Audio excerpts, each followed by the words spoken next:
I will explain what all it is. All the four padas of Uttara Bhadrapada is in Pisces Rashi.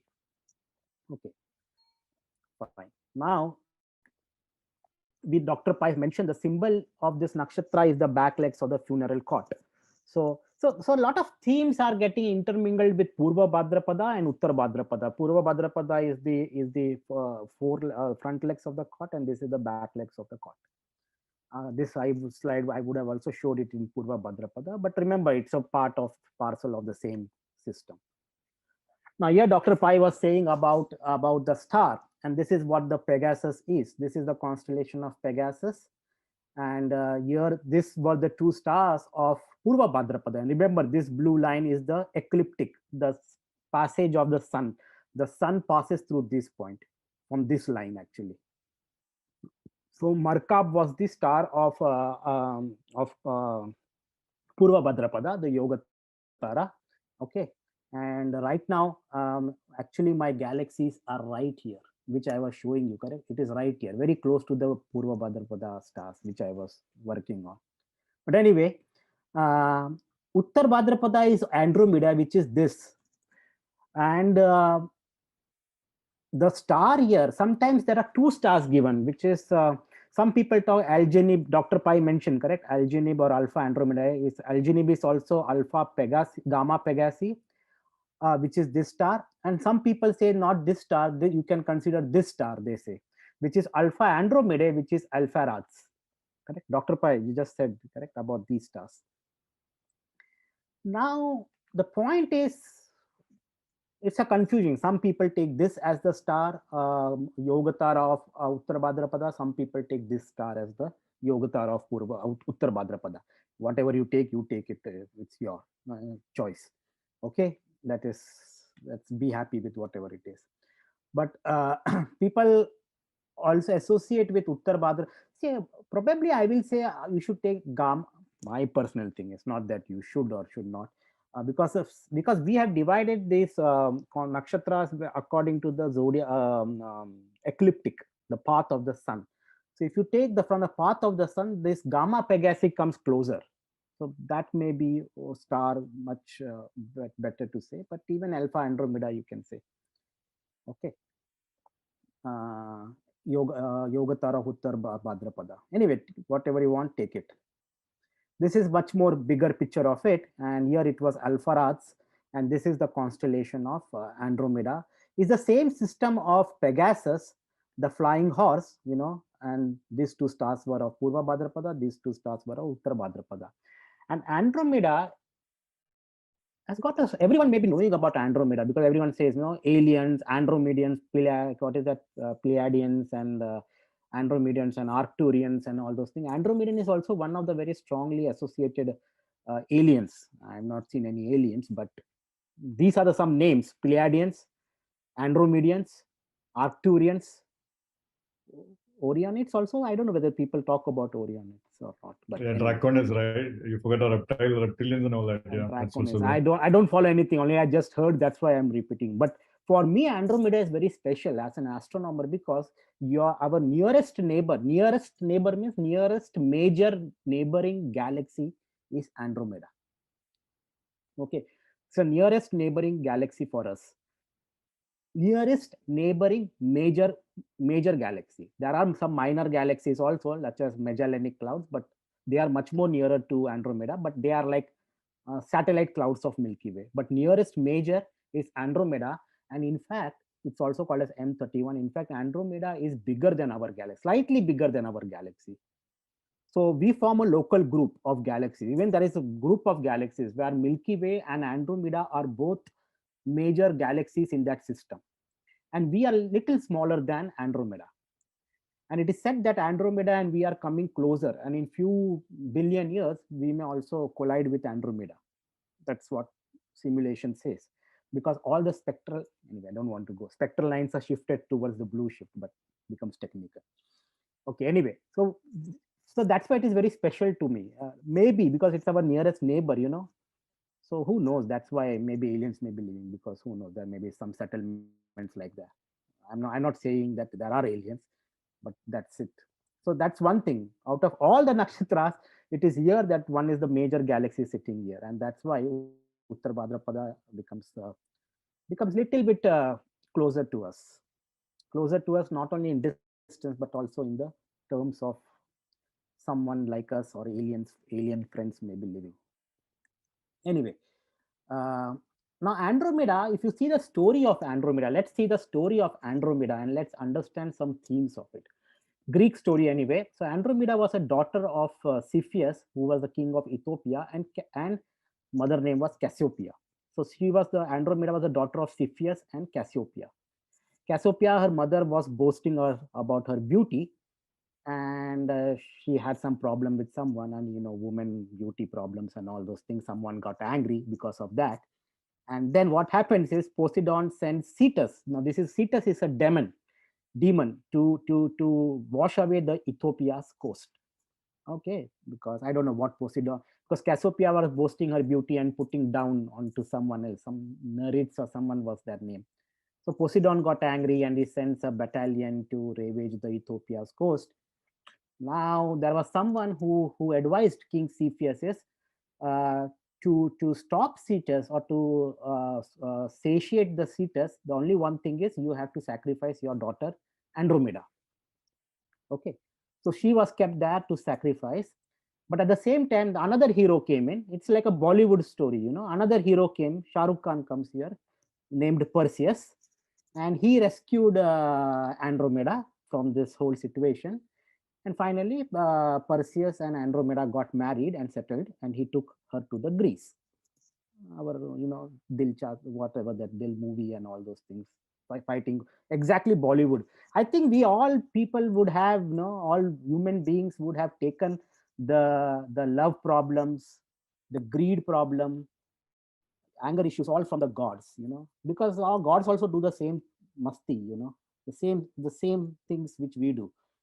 Love issues, love problems, jealousy, killing someone, beating someone, and then so we have all adopted from God. Those called gods. Okay, maybe because who knows, we are their generation probably. So even in Hindu mythology, you will have that, correct? Indra doing all those things, and then going here, going there, and having landing into all problems. Politics happening between Indra and who was that, Varuna, and all those. So very very normal story. What as above, so below, correct? Dr. Pai, your dialogue, which is very similar. Even qualities are like that. So what? So if you say that you die and you go to heaven, don't worry, you go to another stupid world. There also the same thing is going to happen.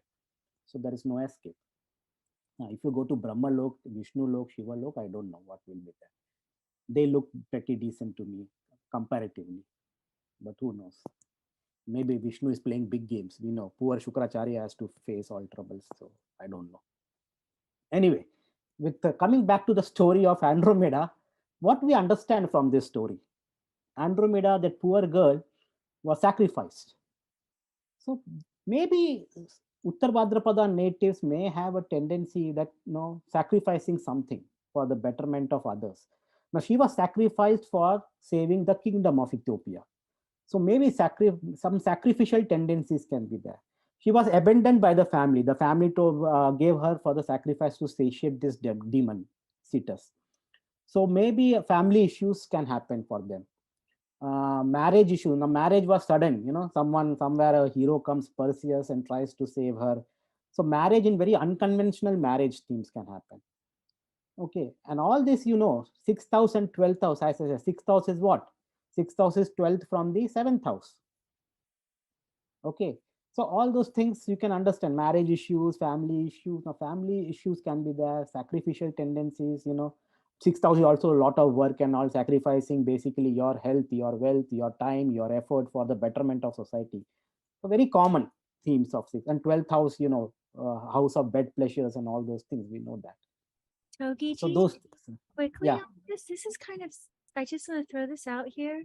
I'm not entirely sure, so someone can correct me, but according to some traditions, I Mm-hmm. believe possibly even Sanjay Rots, so someone can please correct me. I'm not claiming that I believe this. Um, Arjun was said to be Mhm. born under Uttara Bhadrapada, not the Falgunis. That was a reference to the Falgunis was a reference to the Falguna mountains. So if you actually Okay. look up the Mahabharata, he's called Falguna, you know, and all Mhm. this. This is one way. Some people do consider that his nakshatra, the Falgunis, but there is talk that his, and I've seen it, I believe it's the Sanjay's tradition and a few others, where his moon is Uttara Bhadrapada. It's called a warrior's. Now, what's interesting is he did have not necessarily a willing sacrifice, but Abhimanyu. You know, the whole tragedy around the loss of a child. Mhm. He did have that. I mean, it just, you know, that's instantly. Mm. So it's not a willing thing, but it happened. Yeah, because Uttara Falguni again opposite is Uttar Bhadrapada too. So makes sense, you know. Nowadays, I've taken in astrology, you know, opposites really make lot of sense. You cannot leave opposite somehow, I feel. So maybe because Uttara Falguni opposite Uttara Bhadrapada, so he may have got tendency. And I will show some charts in the later section of the talk, how that is. See, anyway, talking about Cepheus, when you really see in the sky, if you see in the sky, Andromeda is here, who was our heroine in the whole show. His father Cepheus and Cassiopeia are very nearby to Andromeda. Father and mother is here. Maybe a little bit bigger picture. You can see Andromeda here. Probably is Cassiopeia is here. Okay.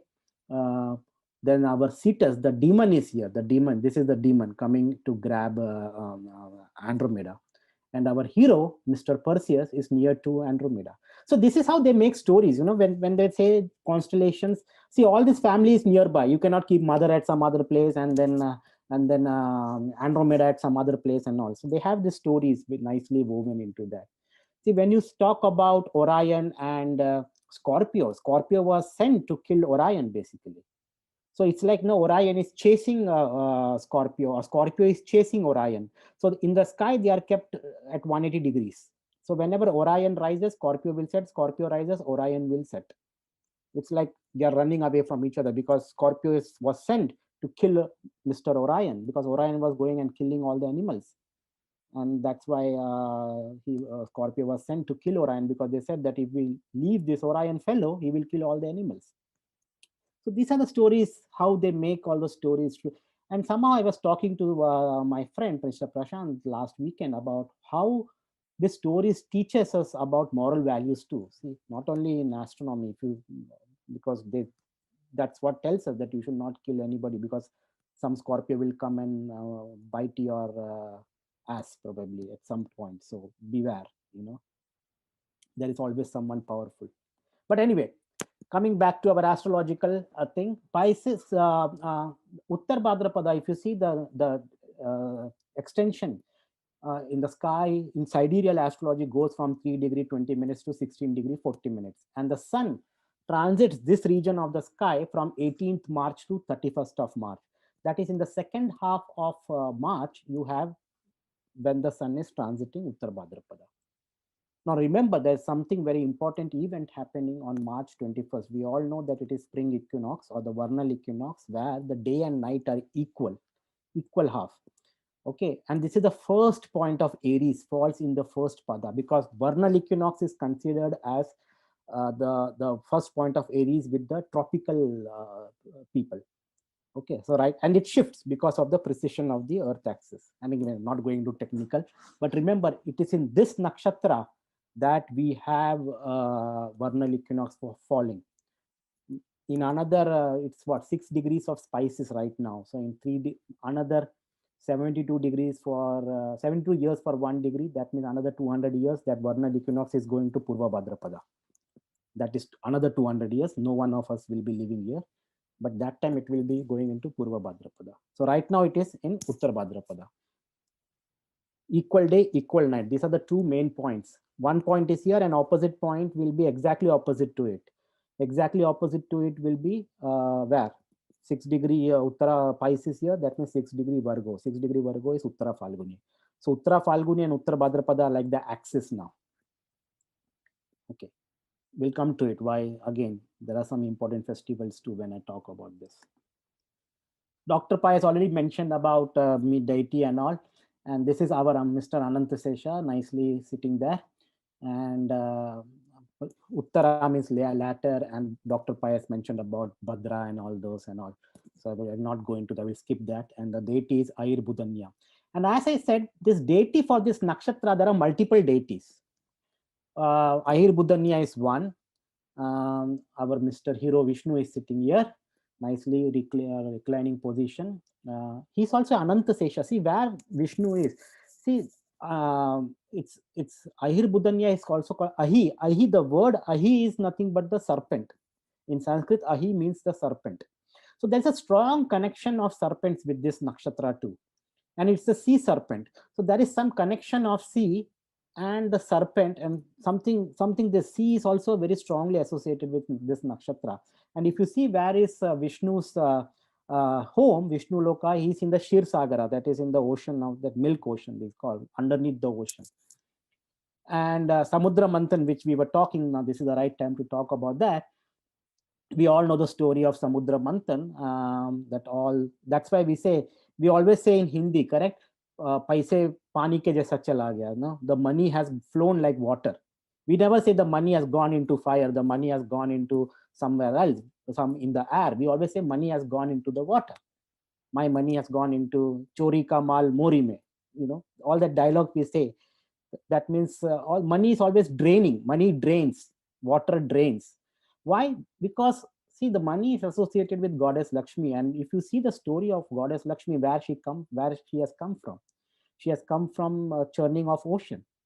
When they churn the ocean, of course, Samudra Manthan, the mount. This was Mount Meru, I guess. Correct. Mount Meru was there, and then Yeah, this Mount was Meru, Kurma Avatar on the bottom. Yes, yeah. Kurma Avatar at the bottom. Vishnu's was Mandara mountain, is it Meru or Mandara? Meru or Mandara, I don't remember. Just check which mountain was resting.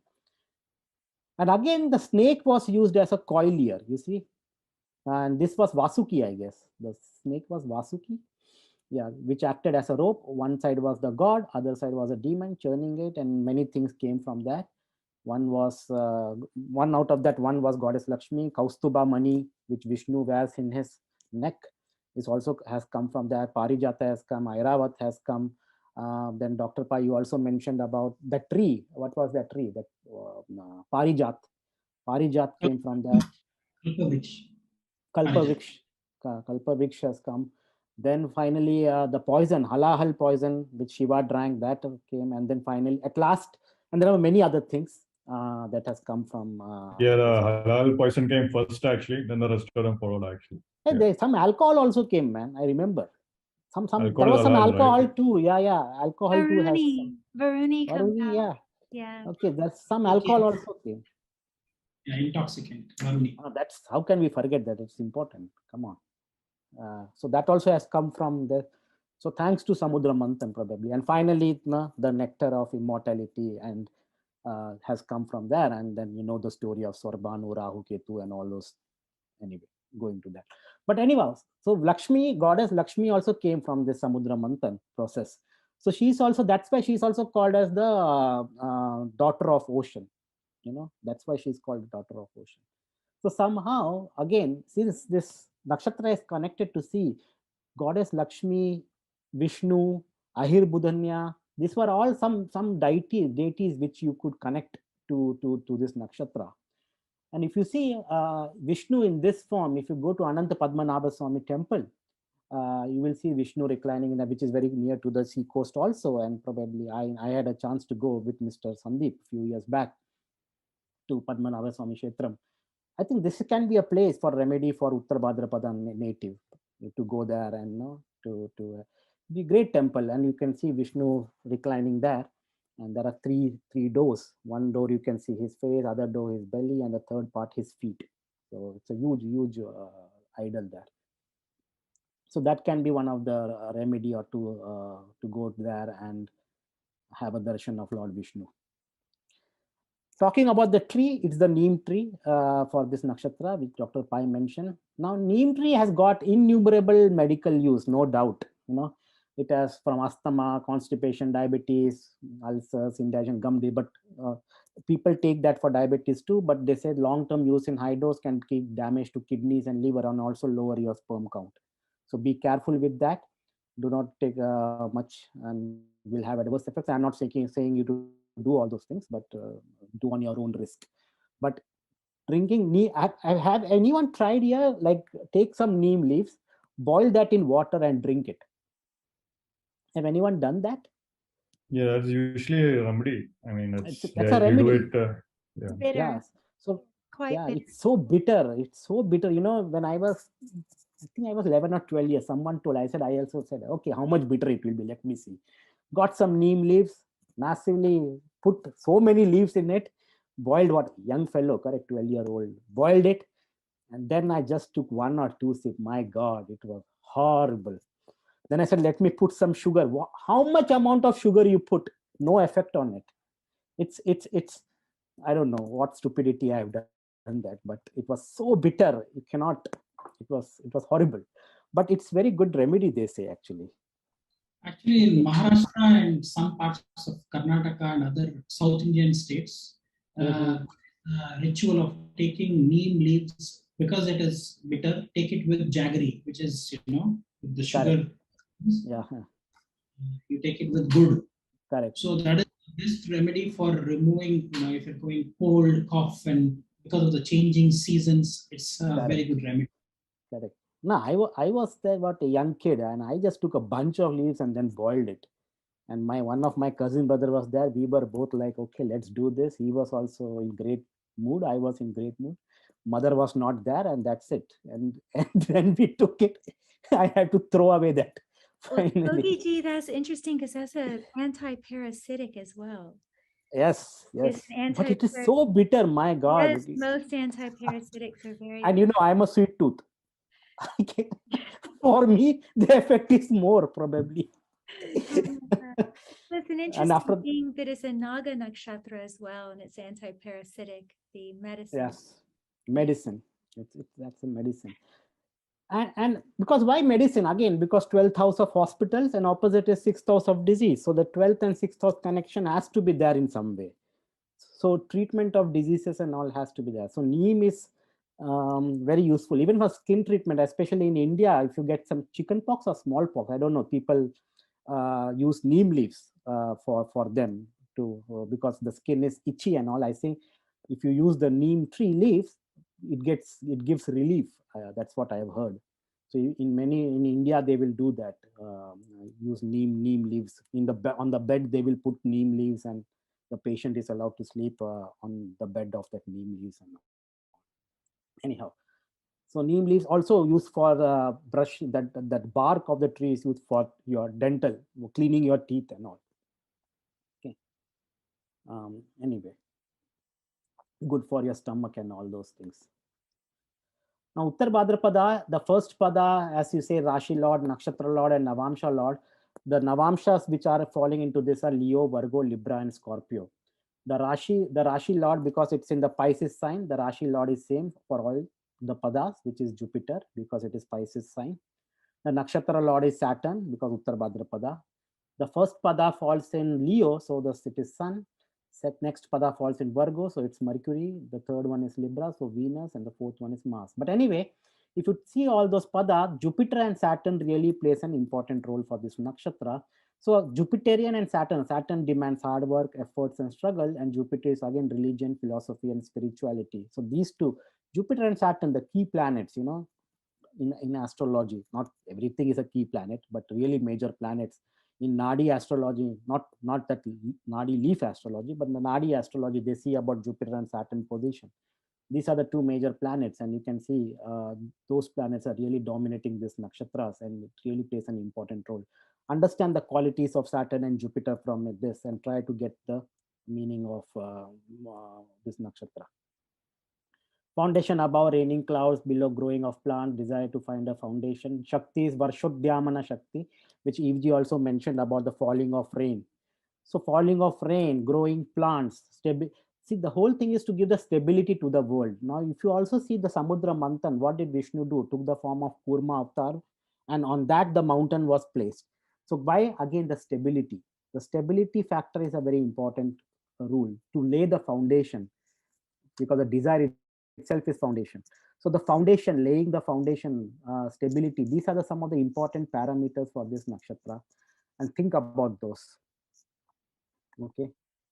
Purusharth is Kama, Gana, Manushya, Trimurti, Vishnu, animal is cow, bird is all, which talking about animal, Dr. Pai also mentioned cow gives us milk. Milk is nothing but a major source of nutrition value, and many diseases can be treated by the cow milk. So need not again mention. Again the concept of diseases, the removal of diseases, 6th house, 12th house is coming into the picture.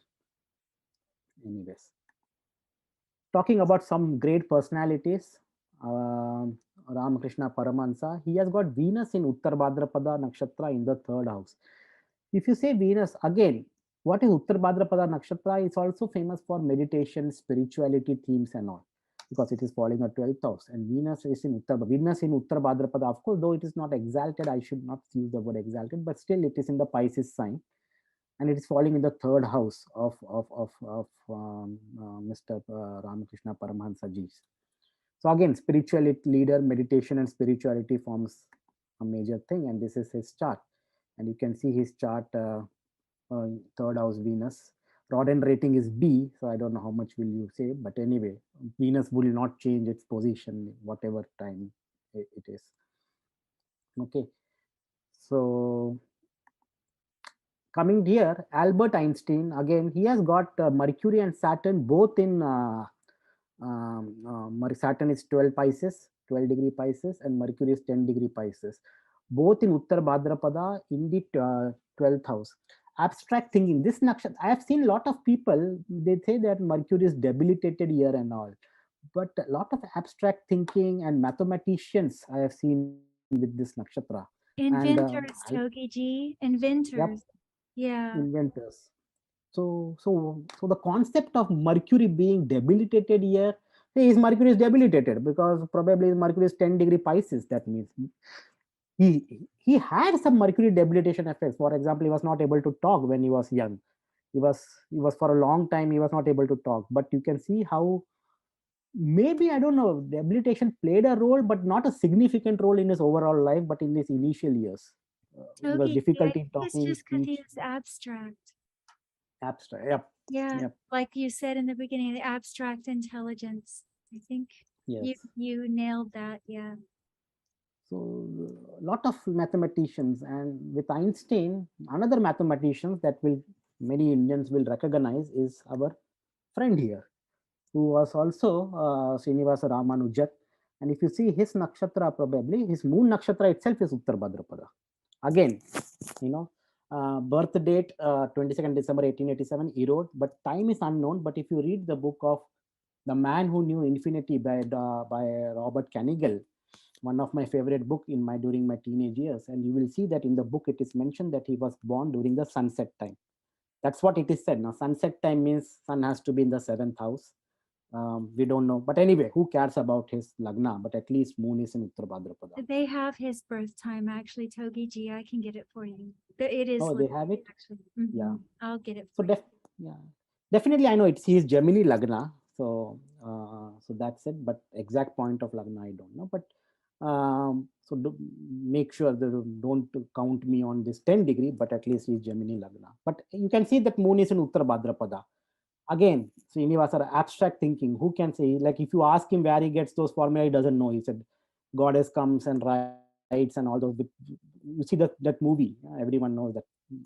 The movie name itself is The Man Who Knew Infinity, which was the same title of that old book by Canigal, by Robert Canigal. Yeah. Aditya, just to add from one source that I've taken, it is 6:20 in the evening, apparently. Srinivas Ramanujan. 6:20 in the evening. So this I have assumed as 6 o'clock. So 20 minutes basically. So 4 minutes for 1 degree. So 4 minutes for 1 degree means basically 5 degrees more. So Gemini it is Lagna. Gemini Lagna. So 15 degree. Again, it will be still Ardra Nakshatra. That means. He's second pada. That's what I have actually, but if he was born later, I found his birth time actually from a reliable, so I would trust it is Gemini Lugna. It's probably going to be Okay. yeah, Okay, you know, good. and he had the vision of Lakshmi in her temple, how we've discussed Lakshmi, together. exactly, Yes, exactly. exactly. And once again, incredibly abstract. It seems technical to people, but it's actually not.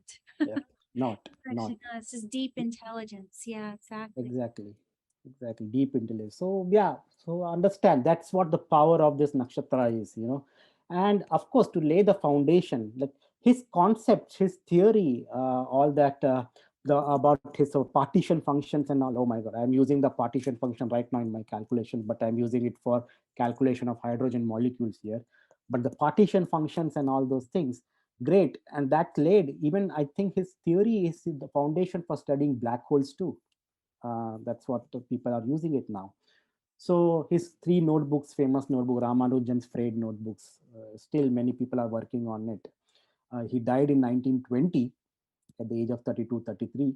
1920 is more than 100 years, and still we are amazed with the knowledge which is there in his book.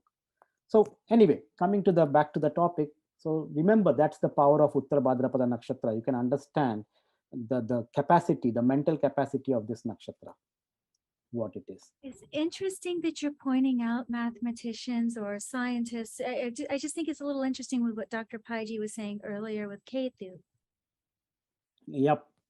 Yes, Ketu. Yes, Ketu Yeah. is again, mathematical abstract thinking. Yep. Very interesting. Yeah, it's worth contemplating. True. Now this guy here, next guy, Mr. S.R. Rao, birth date July 1st, 1922, Shimoga, Karnataka, unknown birth time again. He was a great father of Indian marine archaeologist. Now he had done a lot of work. If you see his work, find marine archaeology. So trying to go under the deep ocean and trying to see submerged cities, submerged continents, and all those the work he has done.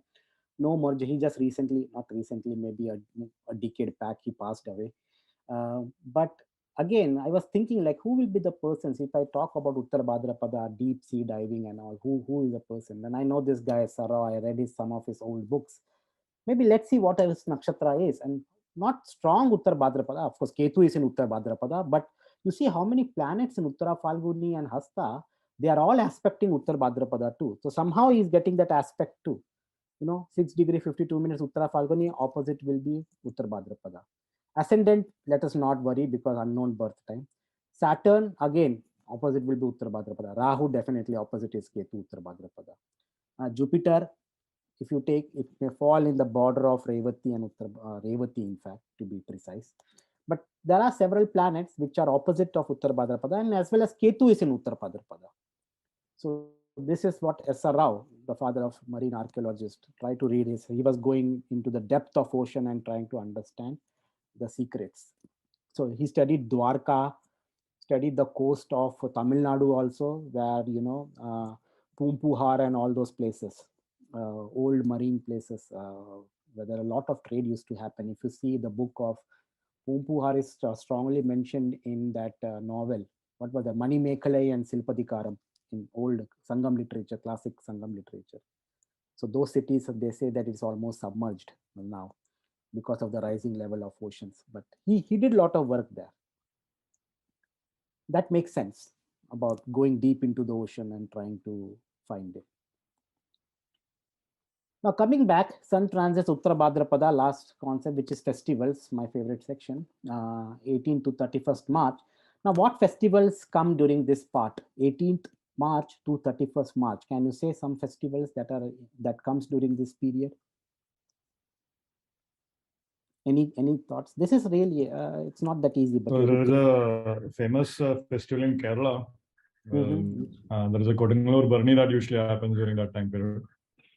Kind of. Okay. Depends actually, but not sure. But yeah. Holi, right? Holi and all that happens Holi during will that time, come. right? Kodangallur Barni is again Bhadrakali, correct? Bhadra, again we say Bhadra. Yeah, Bhadrakali, yeah. Yeah, I'll talk about that. Yeah. Okay. Good, yeah. Kodangallur. Holi is I don't know that which other Holi is there, right? Yeah. Correct. I think Shivratri is over by the time, right? Shivaratri is mostly over by that time. February, it will be end of February. End of February, start of March, probably that time. So Holi is definitely one. And we discussed that Holi in Purva Bhadrapada too. Sometimes, things go. So Holi is definitely one, and I had that. Any other festivals that comes in mind? Think. Pause the video. Viewers should pause the video here and then start thinking. This is like you need to brain teaser, Yeah, I think there is a Vasant Navaratri and all that, right? Navaratri, Vasant Panchami. Yeah, you can probably. Vasant and all that, right? Ugadi will come. Ugadi is definitely one. Exactly. Ugadi is one. Good point. Anyway, let's talk Holi, as Sandeep mentioned. If you see the Holi dates, it falls this year, the Holi falls. So Holi is definitely one of the festival. And last time also we did that Holi festival, correct?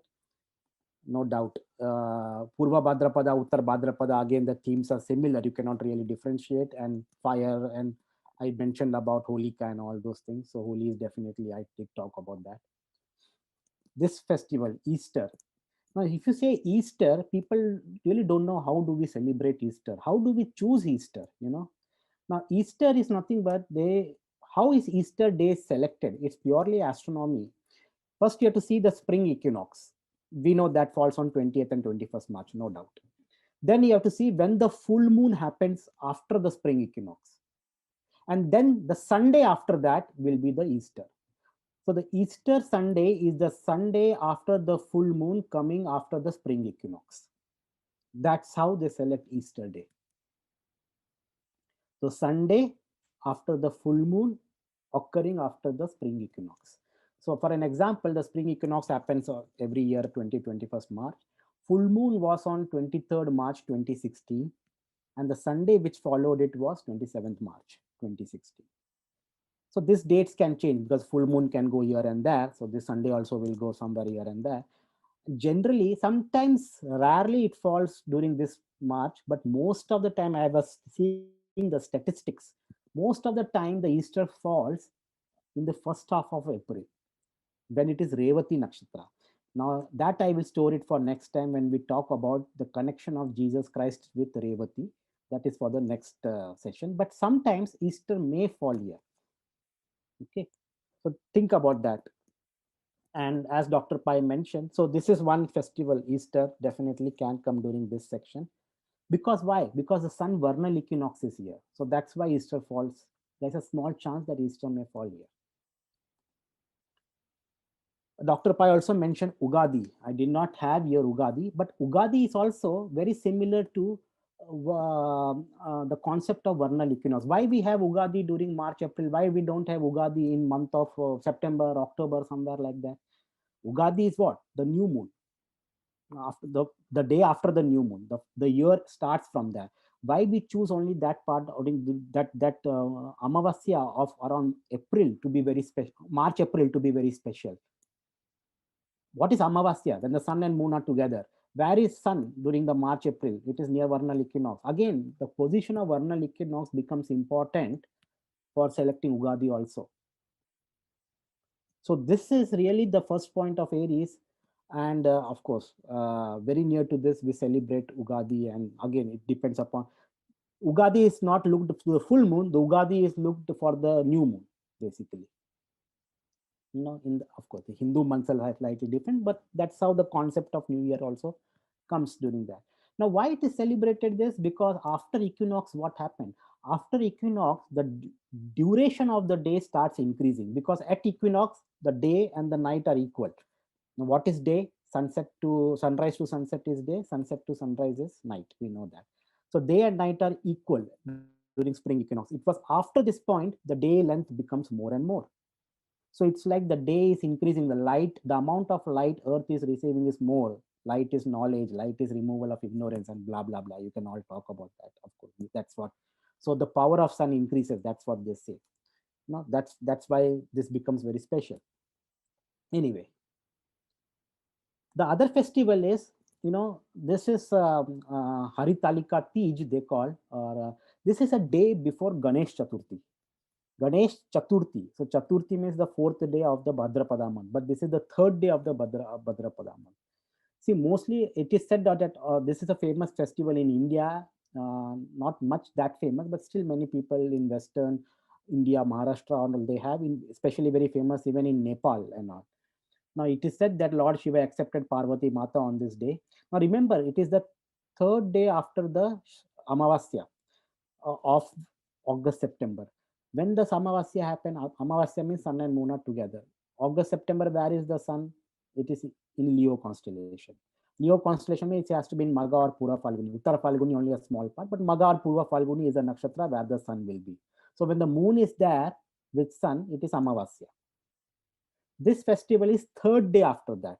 Now, if you say third day, it will be where third day will be, moon will be in the Hasta nakshatra. Let's say if it is Purva Falguni, Uttara Falguni and Hasta, or you can say Magha, then the next day will be Purva Falguni, second day it will be Uttara Falguni, third day will be Hasta. What is that connection with Uttara Bhadrapada? The opposite is Uttara Bhadrapada. Opposite of Hasta is Uttara Bhadrapada.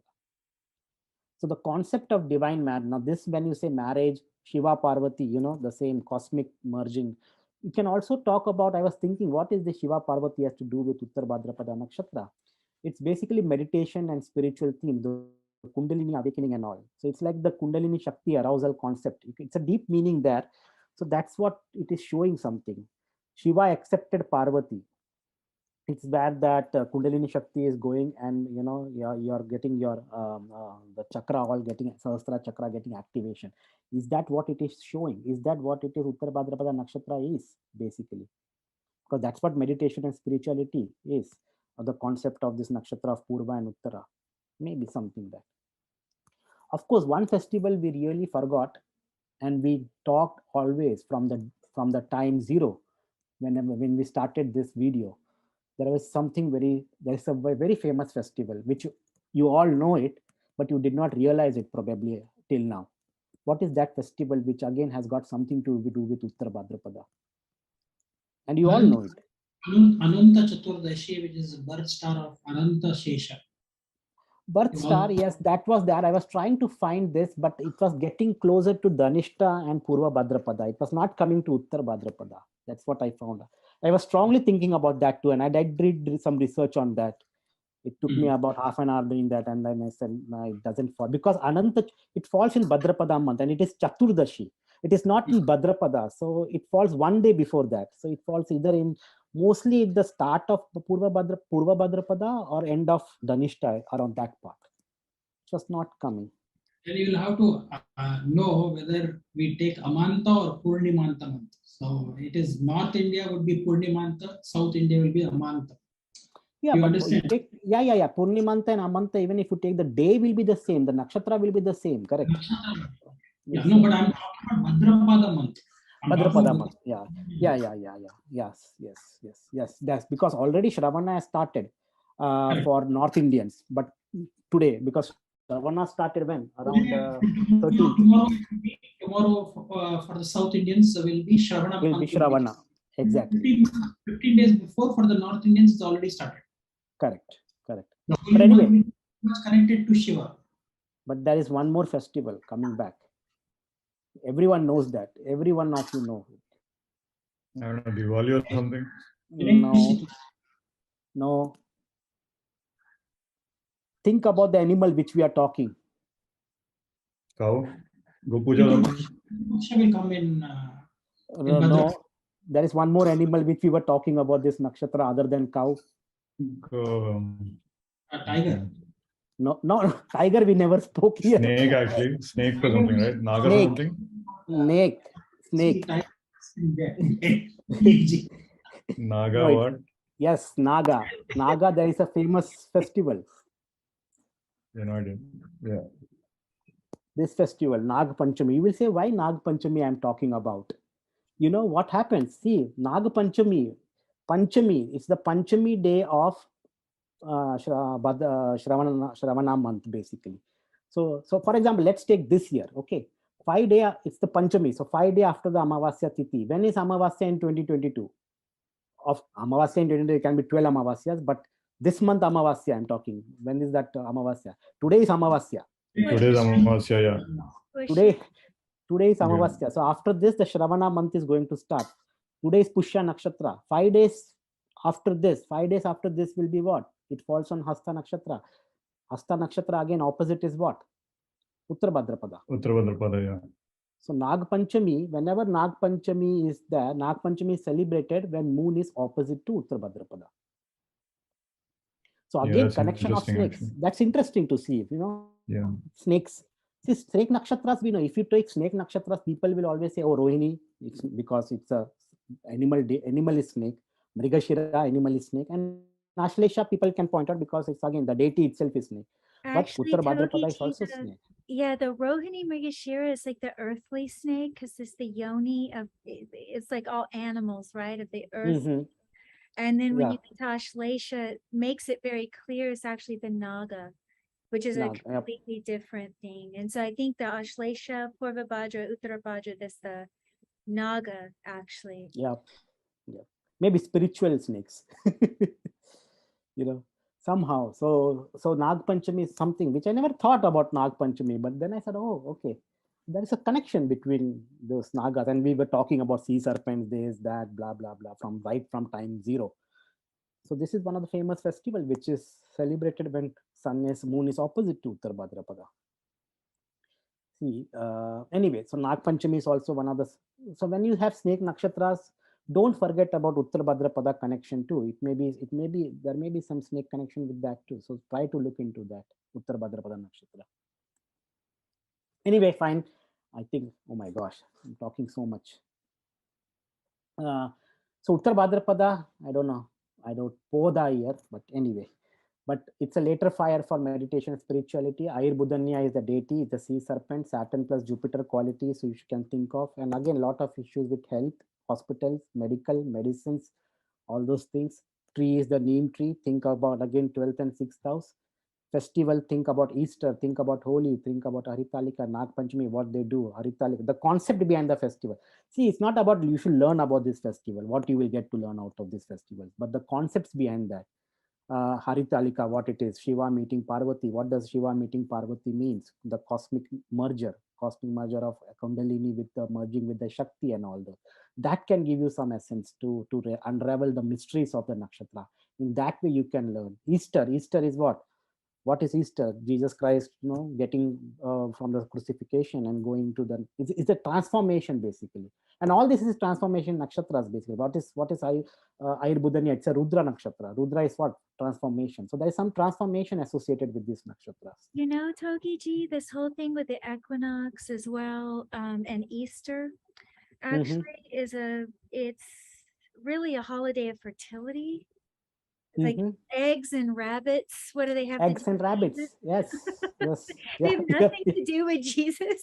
It's actually their holiday. Easter is Easter. The goddess is Eostre actually, and she celebrated. You make bunnies and bunnies because they breed so much. Yeah. Rabbits breed right. Yeah, and you make eggnog and all that, right? If I'm not mistaken, you get eggnog on Easter, right? That's what I recollect. Yeah. It's actually chocolate also. Yeah. Spring festival. So it's a right. Spring is about Kama. Actually, it is a Kama nakshatra. Interestingly, I mean, there's something a little fascinating about that connection. So yeah, I think the resurrection of Jesus, I guess, has given it some kind of connection to this fertility holiday. But I really think if you want to just go into this on a base level, I think the Romans took the holidays that were present and just slapped them into Christianity to get the rest of the people on board. So there's like a mixture of some kind of village fertility celebration with. So many times, missionaries would come and adapt their Christianity towards the local festivals so that the locals could be integrated more. So similar that. So yeah. True. So there's something happening with that. Yeah, but it's a fertility spring kind of thing. Yeah. Fertility again, interesting. Fertility, 6th house again, like a fertility. I don't know. The womb and all will be what? 7th house, correct? I'm just thinking. 6th house. It can be 5th house, right? 5th house, 6th house, 7th house. 5th house is children, right? Yeah. Well, house is children. seventh house is going to be your reproductive system because That's what I was thinking. eighth Yeah, house that's is where true, you yeah. get rid of food. Correct, You know what I correct. mean? So it's Yeah. the other, but you know, it is fascinating in this sense when you guys are talking about the opposite nakshatras here, because you've got Purva and Uttara Falguni. I mean, the whole thing from Ashlesha to Uttara Falguni is extremely it's all about the mothers, the fathers, the genetics, the having children, the marriage bed. But where do children come from? Like what, there's always the inner outer, right? So the outer, the body and the consummation of the marriage and all of that, that's definitely the Falgunis. That Gandanta point between Ashlesha and Magga is definitely the mitochondrial DNA of the mother coming together with the Pitris, the genetics of the father. It's definitely a very, it's kind of the sexual politics between men and women, between Ashlesha and Magga. It's a very interesting Gandanta. And then from there, you get the Purva Falguni and the Uttara Falguni. See, this is a very clear delineation of movement. Whereas directly across from it, you do have these nakshatras that are dealing more with the ethereal element of things. So it makes me wonder, what's that link there? Where are the children being called from? So you got the body, but if you know, so for instance, like you have Bharani, which is the womb, right? It's the uterus, Correct. but it's also ruled by Yama, it's death. Death. But if you put the two together, it's the reincarnate place of reincarnation, really is what they're saying, expressing something. Even the star of constraint, we're trapped in this human life. I mean, you're trapped in the womb again. And Correct. Yep. right, according to the law of Yama, you could say, I mean, this is something, so there must be something going on between these two, the Falgunis and the Bhadrapadas, that deal with, because actually in some of the Purans, they do talk about praying to the Bhadrapadas to have good children. They do talk about that. So I don't know if that Lakshmi element is that which grants the fortune, the fate, the abundance. Once again, you have that descending, you have that raining down of grace. So perhaps we're viewing something of the body in the Falgunis, or the union of the parents, or whatever that is happening in that.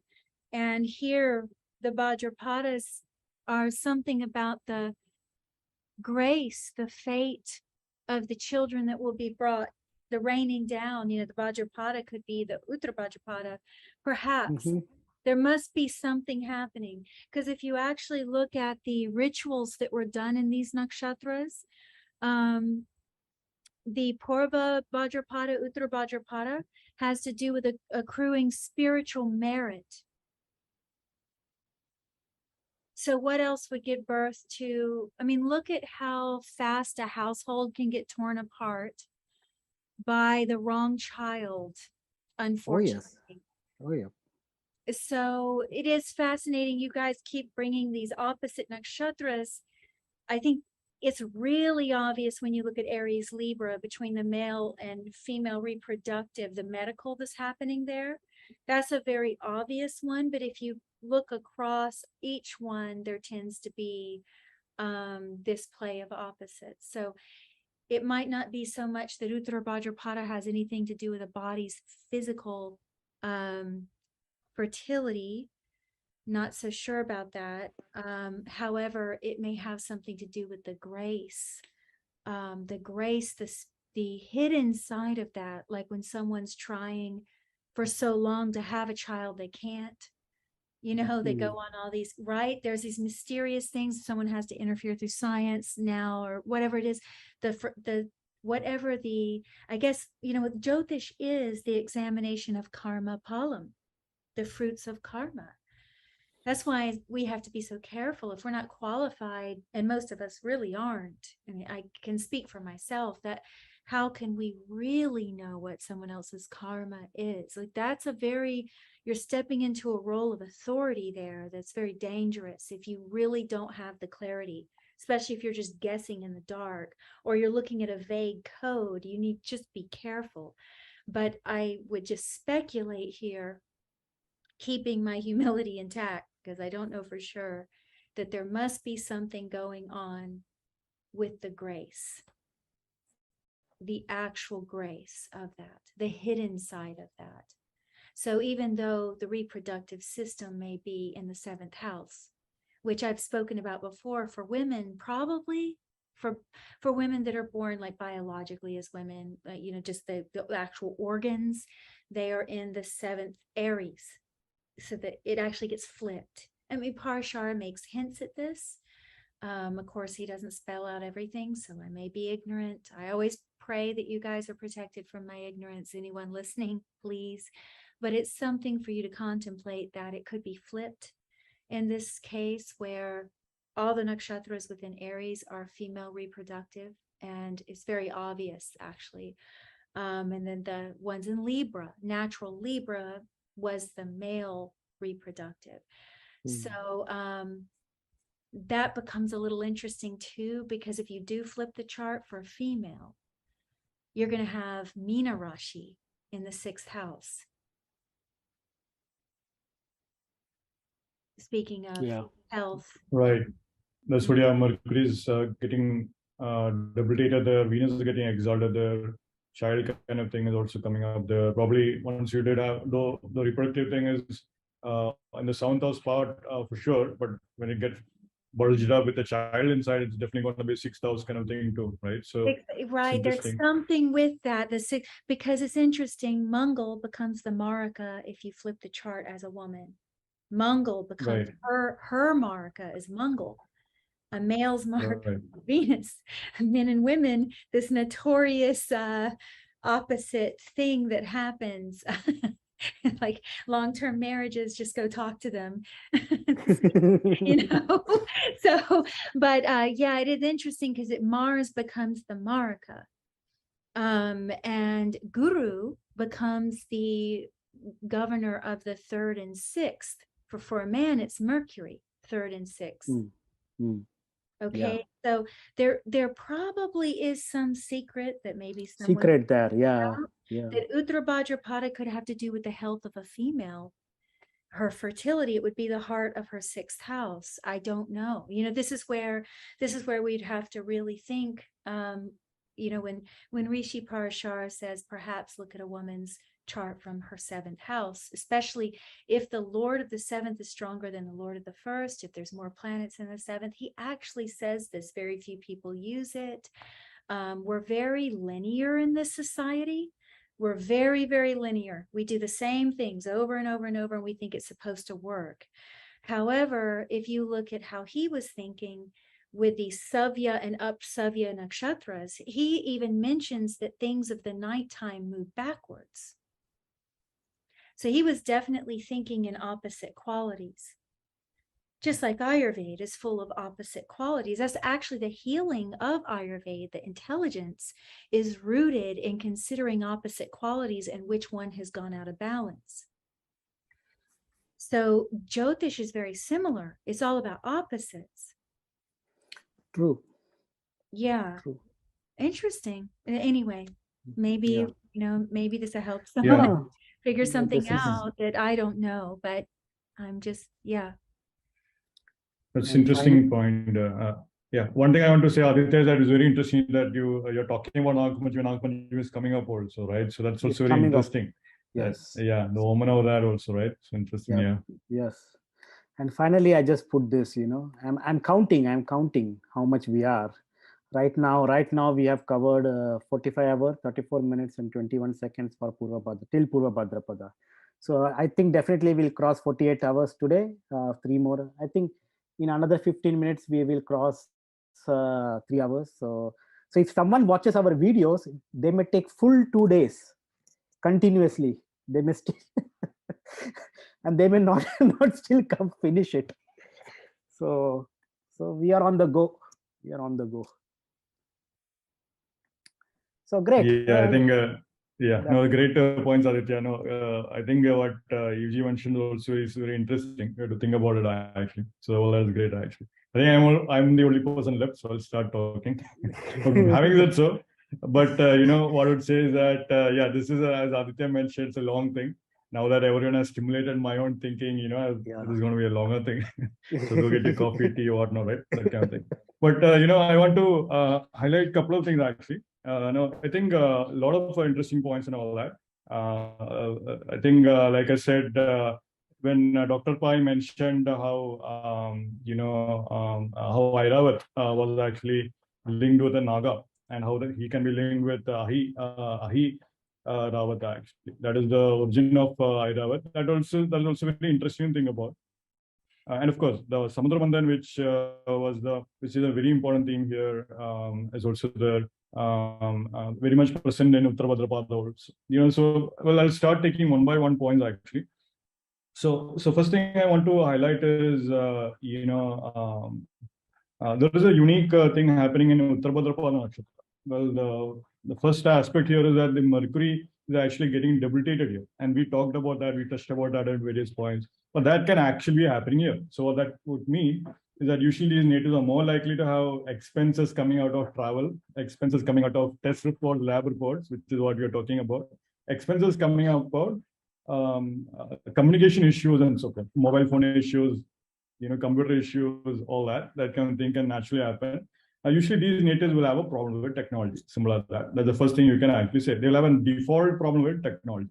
They'll have some kind of changes. They just can't understand, whatever, I don't know how this phone works, I don't know how this iPad works, that kind of thing. That's a usual thing you'll begin to see. And you'll begin to see that as you get older, when you're about to leave, you're like, you don't care, so you don't care what the new Snapchat is doing. You don't care what Facebook is, elderly people and all that, they just won't care. Same thing as that. The forms of communication as it's advancing in this day and age, you'll begin to see this natural need to know to communicate kind of thing. Or of course, the youth is using Snapchat or whatever they're using in this day and age. But you'll see the elderly people. So this communication issue, this communication gap is very much evident here, especially as you get older. That's the first thing I want to highlight.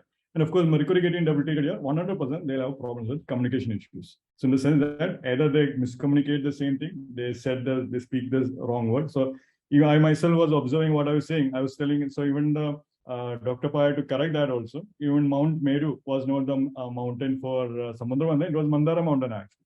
So a lot of misspoken words, spoken out of chance, spoken out of turn, all that. So that kind of karma is there. That is one thing you can see also. The other thing also I want to highlight here, Mercury debilitated. Mercury in ancient time was also letters and messages and all that. I mean, Mercury still is that, but no one is going to send a letter in this day and age, right? So, but you'll see usually these natives will again have karma with documents, letters, writings, reports, all that. You did not submit the form correctly to that government office, problems around that. That's a typical thing. You are trying to import something, problems around that, right? That kind of thing. So customs issues, all that, that's a typical thing, of course. And we also mentioned about ports and all that. So ports is a natural karma here. You go to a port, this is what you would normally do. You're trying to buy something, you trade something, all that, right? So that's a big thing. You'll have to show the customs, you'll have to show the documents, all that. So this Mercury getting debilitated is a very important aspect actually. And Mercury, it's very interesting. Also, we could also, one of the words which Yuji said that she believed that she did not have the permission to speak on some mantras or something like that. That's one of the words she said. And then 100%, that's a Uttara Bhadrapada problem or a concept. I do not get the permit. I had to get a permit to sell this thing. I had to get a permission from this particular deity to speak about that.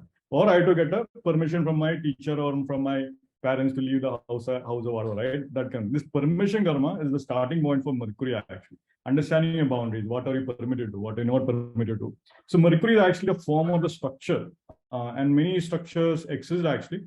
Organizations have their own structure, companies have their own structure, schools and institutions have their own structure. The structural problem, you begin to understand that. You begin to understand how the institutions and the structures around that institution for what it is. So every institution, every organization will have its own structure. And it's our choice to belong to one structure or not, or to accept the limitation of that particular structure or a system or not. So that systemic kind of breakdown or systemic kind of understanding is what Uttara Bhadrapada Nakshatra will actually bring about. So that's a big thing. You begin to understand things deeply. You begin to understand, okay, this is what I can do. I need to get this permission to do something. That kind of thing is an Uttara Bhadrapada concept actually. Now, Mercury getting debilitated and Mercury getting Nietzsche is not as bad. So, of course, on the material front, there'll be like this communication issues, permission issues, documentation issues, and all that. But on the spiritual front, there's a very powerful opportunity to explore in the deepest realms of Mercury. So, this is where, in a very powerful ways, this deeper insights and knowledge can actually come. Deeper insights, usually you find a lot of channelers, a lot of psychics will get all this Uttara Bhadrapada. They will actually get all this information from out of nowhere. They'll hear some voice, they'll hear something, or they'll get this vision, these pictures and all that. That's a perfect Uttara Bhadrapada thing, actually.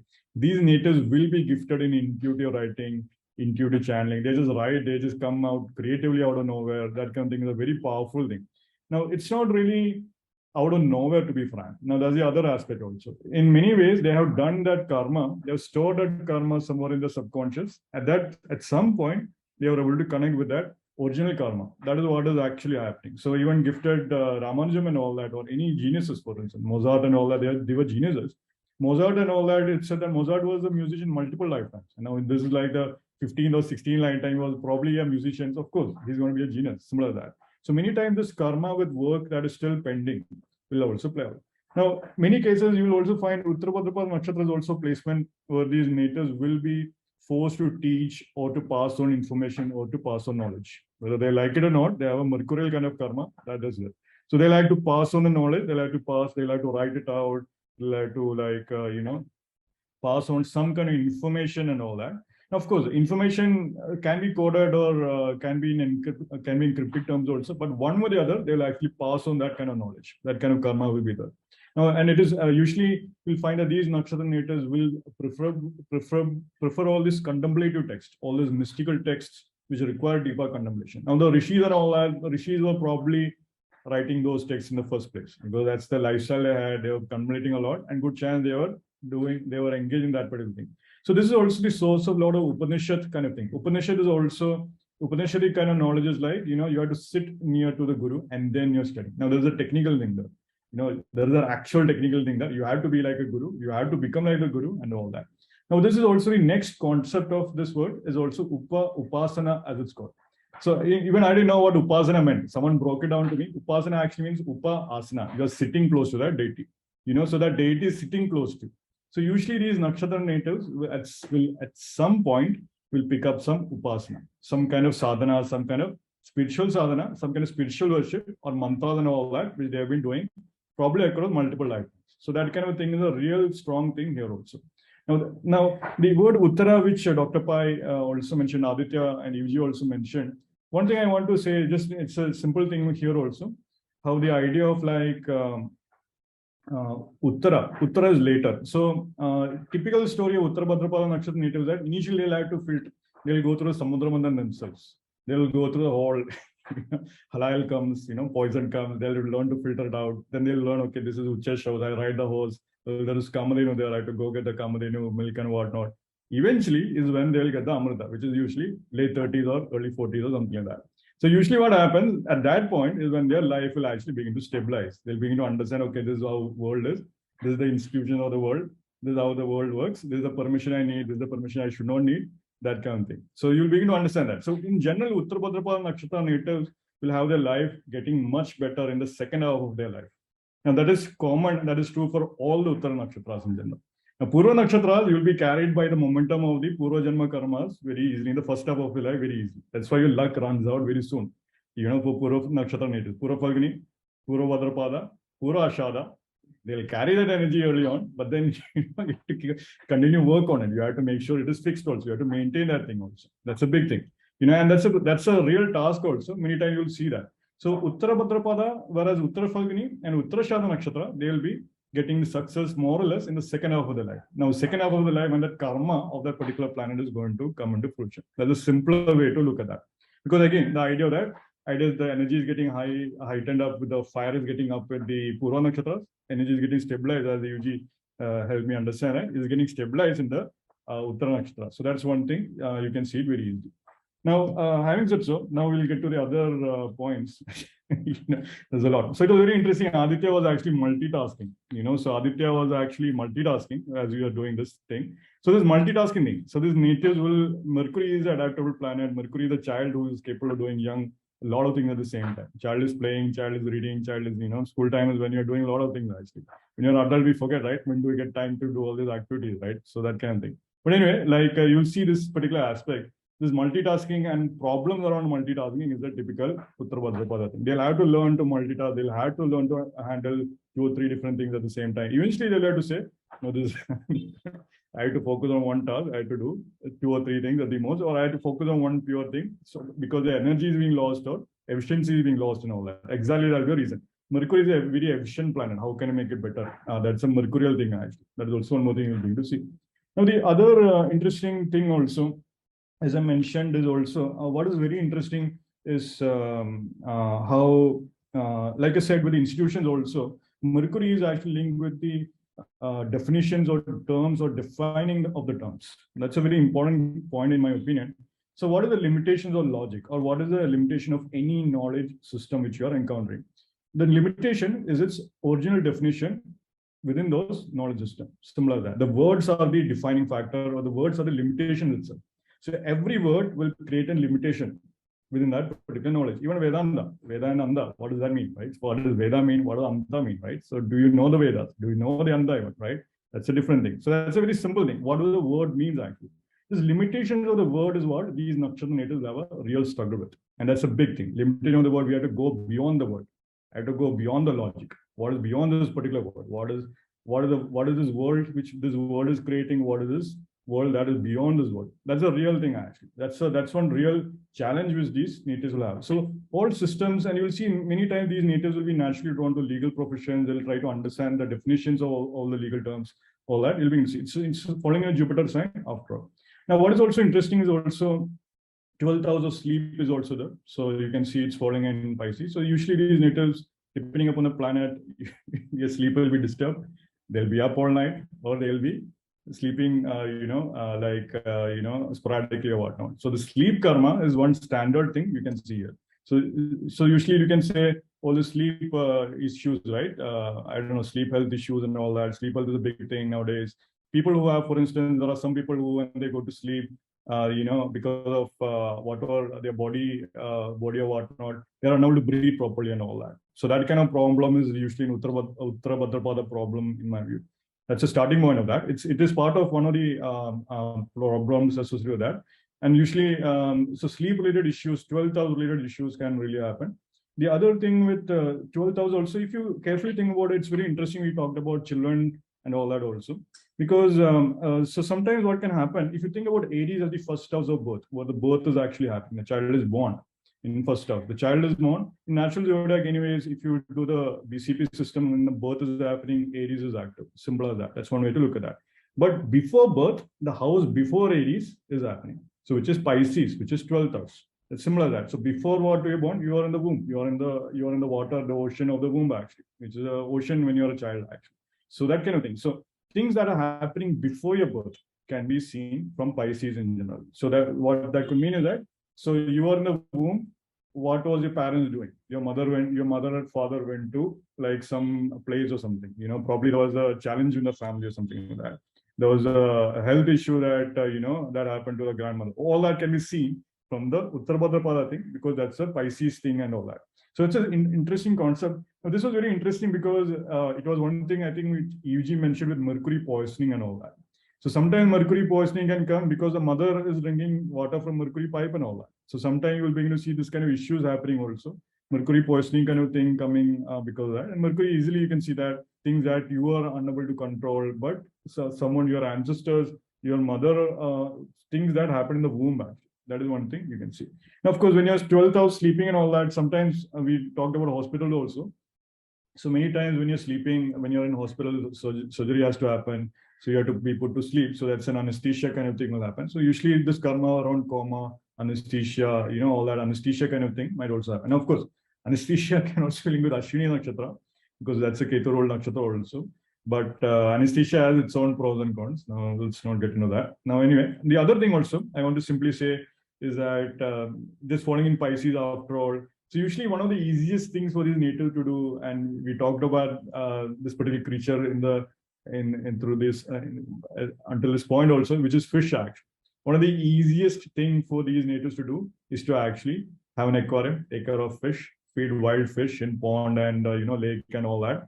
Go to ocean and feed fish. In some cases, it was very interesting. You actually see some shivling actually getting water in by these waves of the ocean actually. So sometimes the natives I've seen, they might actually take their shivling to the ocean and they'll offer water to the shivling also. All that kind of thing can happen also. Now, of course, that shivling is going to have a separate quality. That's a different thing. If you want to mix offerings around, up to you. But that's one thing you'll have to watch out. But this karma fish is one thing you'll see. So usually a typical thing you can see that you're talking to this person and this person is having Uttara Bhadrapada, there's a fish in the background, or there's a fish decor in the background, or you're having fish in sea, you're having seafood in restaurant and all that. That little thing is also one more thing you'll begin to see quite easily. Now and of course the tree which we talked about was neem tree. Neem is very interesting because neem itself, you can actually get neem cream for skin. There is this antifungal cream and all that for neem. You can also get all these neem soaps also. So sometimes with nakshatra and all that, when you get this soap or cream or anything with those particular nakshatra tree, then particular nakshatra can be strongly activated for you, especially when you take it in also. That kind of thing can also happen, or especially when it has any kind of contact with your body also. You're going to see that. That's a very powerful way to activate that. Now with tree, I want to highlight one more aspect with this idea of there are some trees which is very interesting when in certain tantric rituals, especially in rituals where you're trying to remove all these doshas, you have this problem, you're trying to remove that. So sometimes they will actually use certain trees. So for instance, when you're doing Mrityunjaya Homa and all that, you'll have like 5 or 6 or 7 different kinds of tree things, actually wooden pieces, and that's what they would rotate around your aura and all that, and that's what they actually offer to the fire. So the tree will actually absorb a negative energy, and the negative energy of that wood is actually offered to that fire to be sent to the other lokas. That is the logic there. So in that thing, there is a concept called as niche vrikshas actually. So not all trees are used. So mangoes are like a good thing. You would use some very specific kind of trees which is capable of vibrating or capturing energies and specific resonances and all that. So that's one thing you're going to see. So when you actually use those particular tree, and it was very interesting. One of these rituals which happened to, which is a common thing here in Kerala anyways. So that kind of thing you're going to see. This person will explain, okay, you do this, your eye problem will be removed. You do this, your mouth problem will be removed. You take this tree, your arm problem will be removed. You take your kidney problem will be removed. All that kind of thing. Yes, it's very interesting. So certain trees linked with certain ability to absorb certain dosh from specific body parts is something you're going to see. And that is a very interesting thing. That is something I thought was very interesting. And but again, you think about that as like a Mercury debilitation point, a Nietzsche kind of thing. It's not Ucha Nietzsche, right? The Vriksha is Nietzsche. So it is able to dispose of certain energies also. That's also one more thing you can actually begin to see. Now now we get to some more esoteric concept. Now so for instance, one thing which E.G.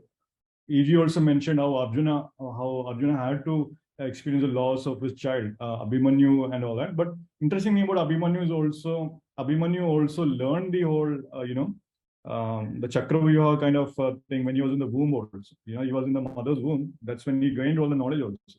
So sometimes events that are happening in the womb, that kind of thing. Now, but interestingly, it is said that he only knew half knowledge aspect. So that's a real thing. He only knew how to get into Chakravyuha and demonstrate, but he didn't know how to come out of it.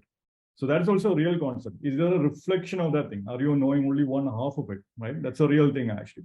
That's a real Uttara Bhadrapada problem actually. So they'll actually come across one thing, they'll learn the peak of it, then they recognize there is an entirely, when you know what you know, then you know you don't know also. That kind of thing.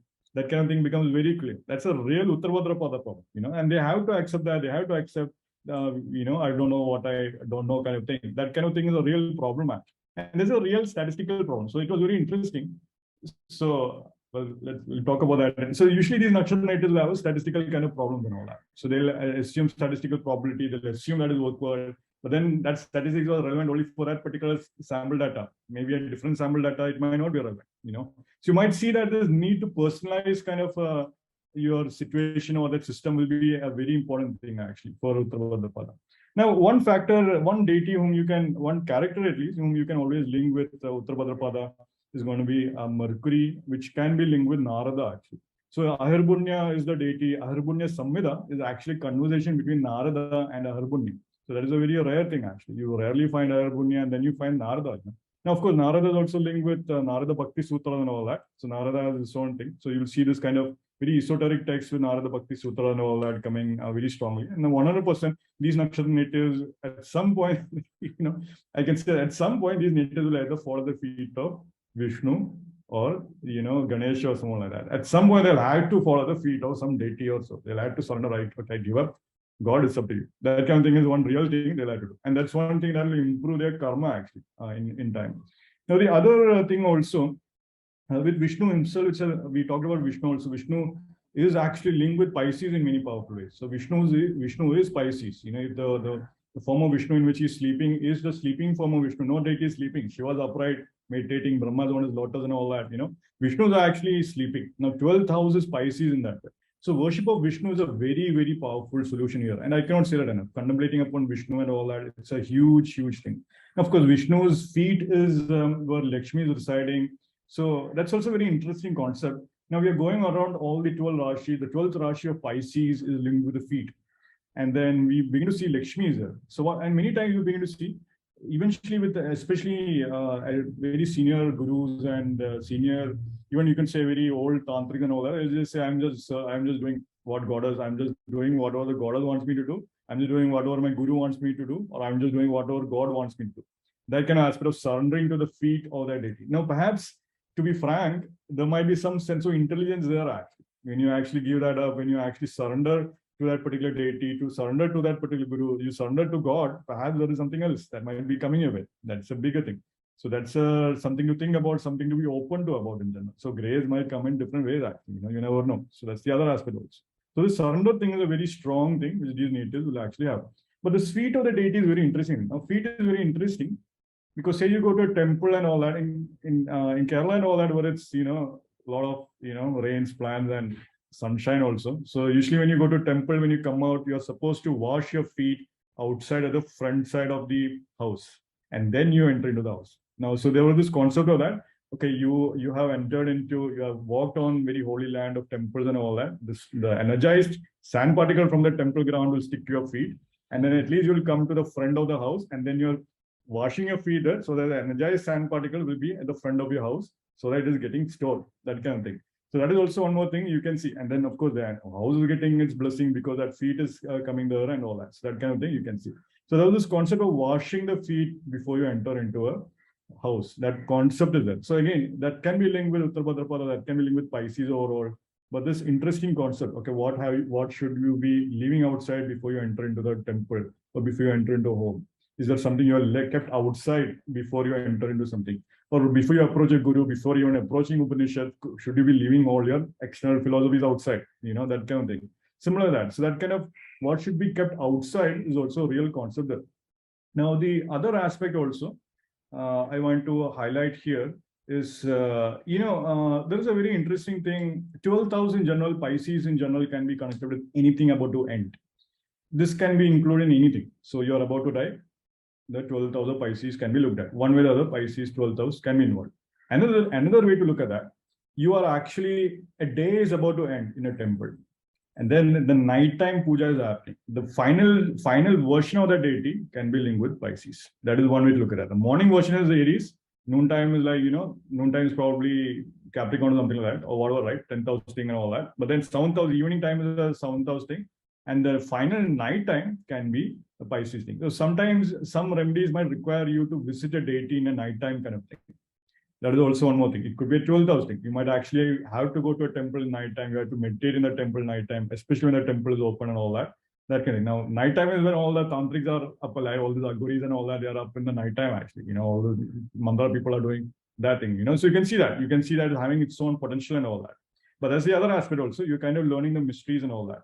And of course, now here there are a couple more things I want to highlight. Now, of course, Lakshmi, we talked about Lakshmi.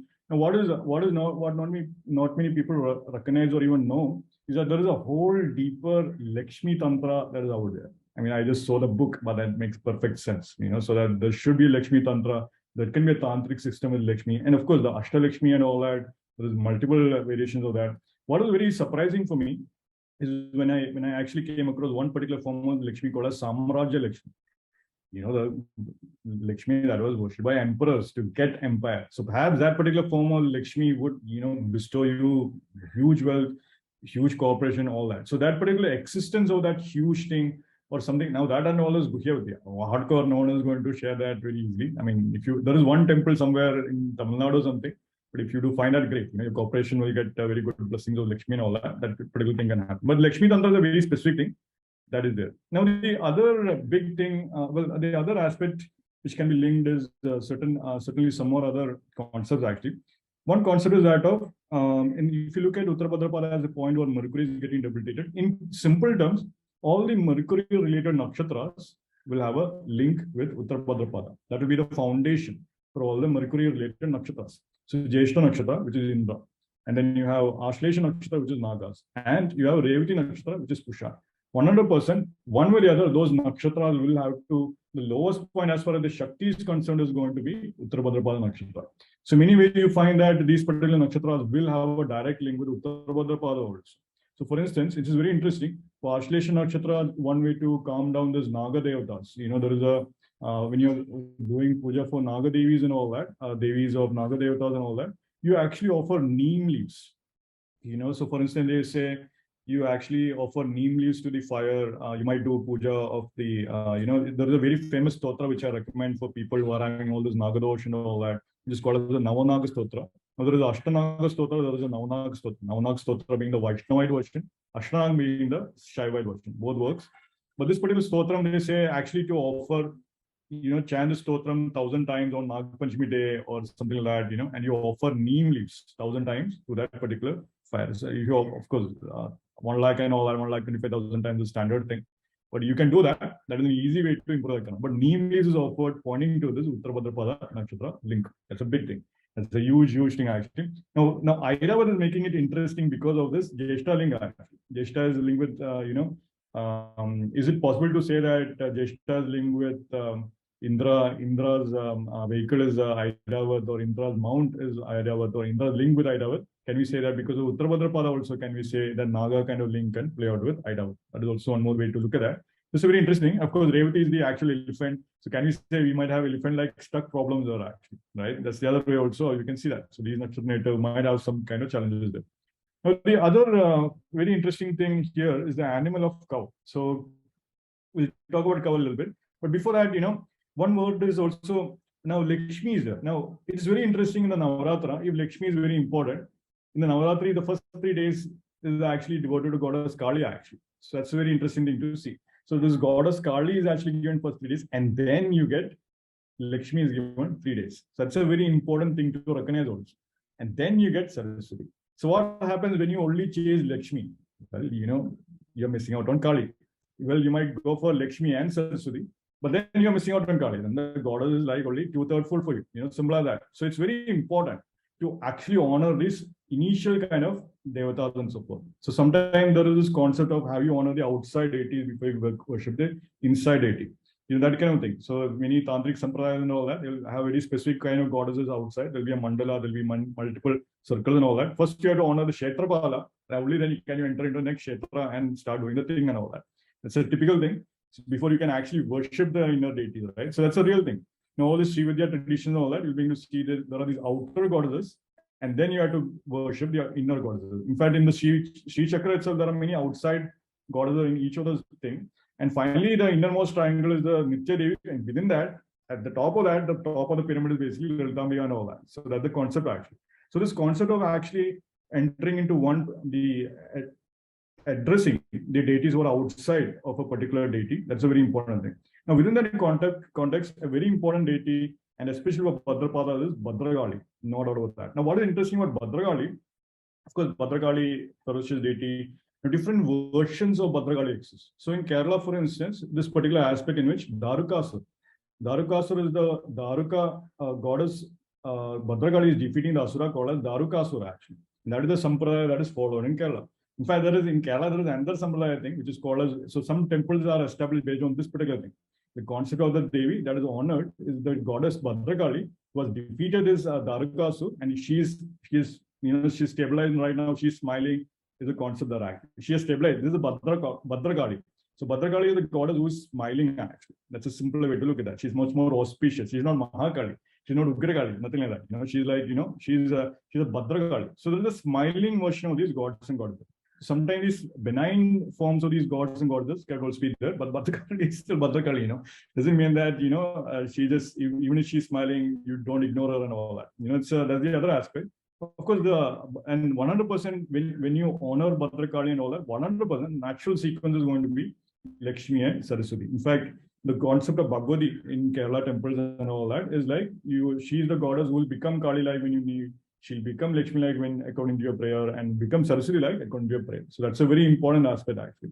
So that's a very other important aspect also. So many times you find these natives, you'll find these natives are very likely at some point to follow the feet of the goddess Bhadrakali. It's something like that with might happen. So usually this kind of thing means, in Kerala thing and all that, it means that you have been possessed by an entity, a ghost that possesses you, some kind of spirit has attached to you, and now you have to get rid of the thing, get rid of the spirit. So you go to all these standard temples in Kerala and all that. So for instance, Kodungalur Bhagavati temple, Kodungalur Bhadrapada temple, very famous temple, hardcore Kerala. Now, Kodungalur is a very famous temple because that is supposed to be the Mula Kshetra of Kali. That's the legend of that thing. The energy is so powerful and all that. Still very old temple things are being done. So that particular temple and all that is very good. And of course, you have lot of other temples are also linked with Bhadra. I mean, Kerala is everywhere you find Bhadrakali and all that. So communities are built around Bhadrakali. That's a typical thing in Kerala. You find a lot of things like that actually.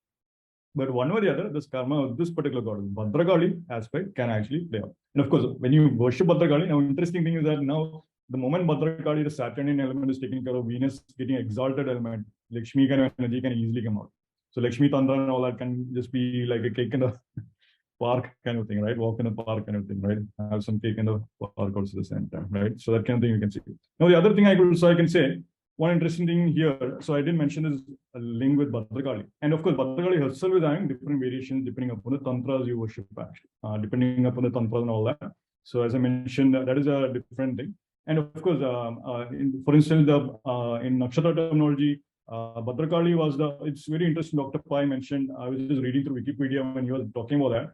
So when Daksha was doing his yajna, Bhadrakali came out of Shiva's matted hair, where Ganga is there, and she came out of the matted hair, and then she actually allowed Veerabhadra he woke up Veerabhadra, and then Veerabhadra and Bhadrakali, everyone went and destroyed Daksha's yajna actually. So whatever we talked about, all that is actually coming up together in this Bhadrakali thing actually. So it was very interesting to see that play out also. The other interesting thing, of course, I didn't mention about all these, ghosts and ghosts and all that. So many times you find in Kerala and all that, you find this unique thing that, okay, there is a yakshi or a ghost or a other entity being or a other fearsome being that is worshipped outside a temple. Now the concept is that particular entity or a spirit was probably attacking or creating havoc in that land, but because that spirit was killed or slayed by that particular goddess, now that spirit has become enlightened. Now that spirit is capable of giving you wisdom and all that. So many times you actually have to offer or honor these particular deities also. That is also one thing. So you have all these yakshis and all that, So because you have all these Malayalam movies made of these yakshis and all that, the typical ghost stories. So Now what is interesting thing about yakshi though is the next big thing actually, which I want to talk about. Now yakshis are usually residing on all these palm trees. So you find a palm tree, usually you say, okay, there is a yakshi residing under that. So that kind of thing. So many times you have to be cautious of this palm trees and all that. Now, palm trees is a big thing. Now, palm trees are a huge thing as far as knowledge seekers are concerned. Because in ancient times and all that, the actual knowledge was actually written on palm leaves. Similar to that. So, palm leaf. Now, palm leaf text are still, thousands of years old, can still hold the old knowledge and all that. So usually you'll see that. These nakshatra natives will have a default karma with knowledge also. They'll have a default thing. They'll be more comfortable in academic setting. They'll be more comfortable in becoming mathematicians, research, working with numbers, statistics, all that is a typical big data and all that. Perfect thing for these natives actually, because they can deal with knowledge quite easily. Now, palm leaf kind of karma can also be there. So sometimes they might actually have to go to Nadi astrologers. And of course, depending upon your karma, you might get a fake Nadi astrologer, or you might go to a good Nadi astrologer, or finally you might learn everything about your life and all that. So one way or the other, this palm leaf karma will actually play out. that kind of thing can also play out actually. And palm leaf is having a lot of things. Actually, palm itself is having its own thing. Palm trees used to make alcohol. Palm trees also used to make jaggery also. You can get palm tree jaggery. So all this kind of thing is there. So sometimes using these kind of items can also be beneficial also in that regard. Now, in one way or other, what is interesting here with palm leaf and palm trees, all that. Now, 10,000 from that. So we talked about opposite nakshatra concept here. We can also look at the 10,000 nakshatra. That is also one more thing in my opinion. So 10,000 from Pisces is actually linked with Sagittarius, which is mountains actually. So many times these nakshatra natives, when they visit all these holy mountains and all that, it can be extremely powerful. Now, one of the easiest standard mountains to visit is Govardhan for Krishna and all that. That's a standard mountain you can go. But another mountain which is very interesting is this Arunachala mountain in Tiruvannamalai in Tamil Nadu and all that. Now, a yogi online was basically telling, when he went to this mountain in the nighttime when he was sleeping, he suddenly felt like, he woke up in a library of the rishis actually. He found that there was a lot of rishi things going on. There was a lot of scriptures around and all that in the mountain. And he felt that it was as if all the rishis of India, they came down to this mountain, they deposited their knowledge and then they went away. So that kind of thing. So sometimes these natural sacred lands and all that might actually give you a blessing of knowledge.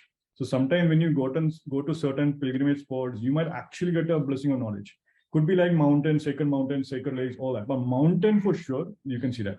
Especially the Arunachala mountain, 100%. It's very famous for, Ramana Maharshi's ashram and all that. It's famous for the one of the lingas there, Agni Linga, if I'm not mistaken, which is very, very fiery, blazing and all that. But then, like I said, it's a very, sometimes you visit all these sacred mountains and you actually come out with a blessing of certain planet and all that. That can really come alive here for Arunachala. Now, the final thing, well, two more things actually. The final, one of the things I want to highlight also, and of course, this is where certain Vishnu, we talk about Vishnu. Now, Vishnu is famous because his Vishnu Sahasranama is quite famous, right? So Vishnu is, everyone knows Vishnu Sahasranama. The Sahasranama, there's a Vishnu Sahasranama is something everyone do. Everyone knows about. No one is going to chant Kali Sahasranama. No one is going to chant Durga Sahasranama. Vishnu Sahasranama, at least there are people chanting, Lalita Sahasranama, okay, to a point people are chanting. You hear people talk about that. But Vishnu Sahasranama, for sure people are chanting. Now, one thing I can say, Vishnu Sahasranama, again, you're talking about 1,000 names actually, or 1,000 namas. That's a very important point also. So 1,000 names. So each of those namas. So say someone doesn't know Vishnu Sahasranama, 1,000 names. What happens if they know one name at least? Well, you still get the blessing of Vishnu because you have accessed Vishnu in that particular nama form. So that's a very important concept actually. The moment this particular nama is still carrying the essence of Vishnu, but still that nama is also an independent nama by itself. That's a very important concept. So in many ways, that is a direct, this names of gods is one easy way to connect with that goddess also. So you begin to see that these nakshatra natives in general will find easier way to compress a particular knowledge or easy formula or easy sutra or something like that. They'll actually be working with that. And that is the real essence of that. And of course, each of those namas are entire universe by itself. They have complete stories, complete, characters and all that. Complete energies in motion when you connect with each of those namas. All that is a different thing. And that is actually linking with the idea which I said, how one institution is defined by the rules and the policies and all that. Same thing, each nama will have its own kind of policy, its own kind of blessings and all that. That kind of thing you can also do. Now, the final point which I want to talk about is basically this idea of cow actually.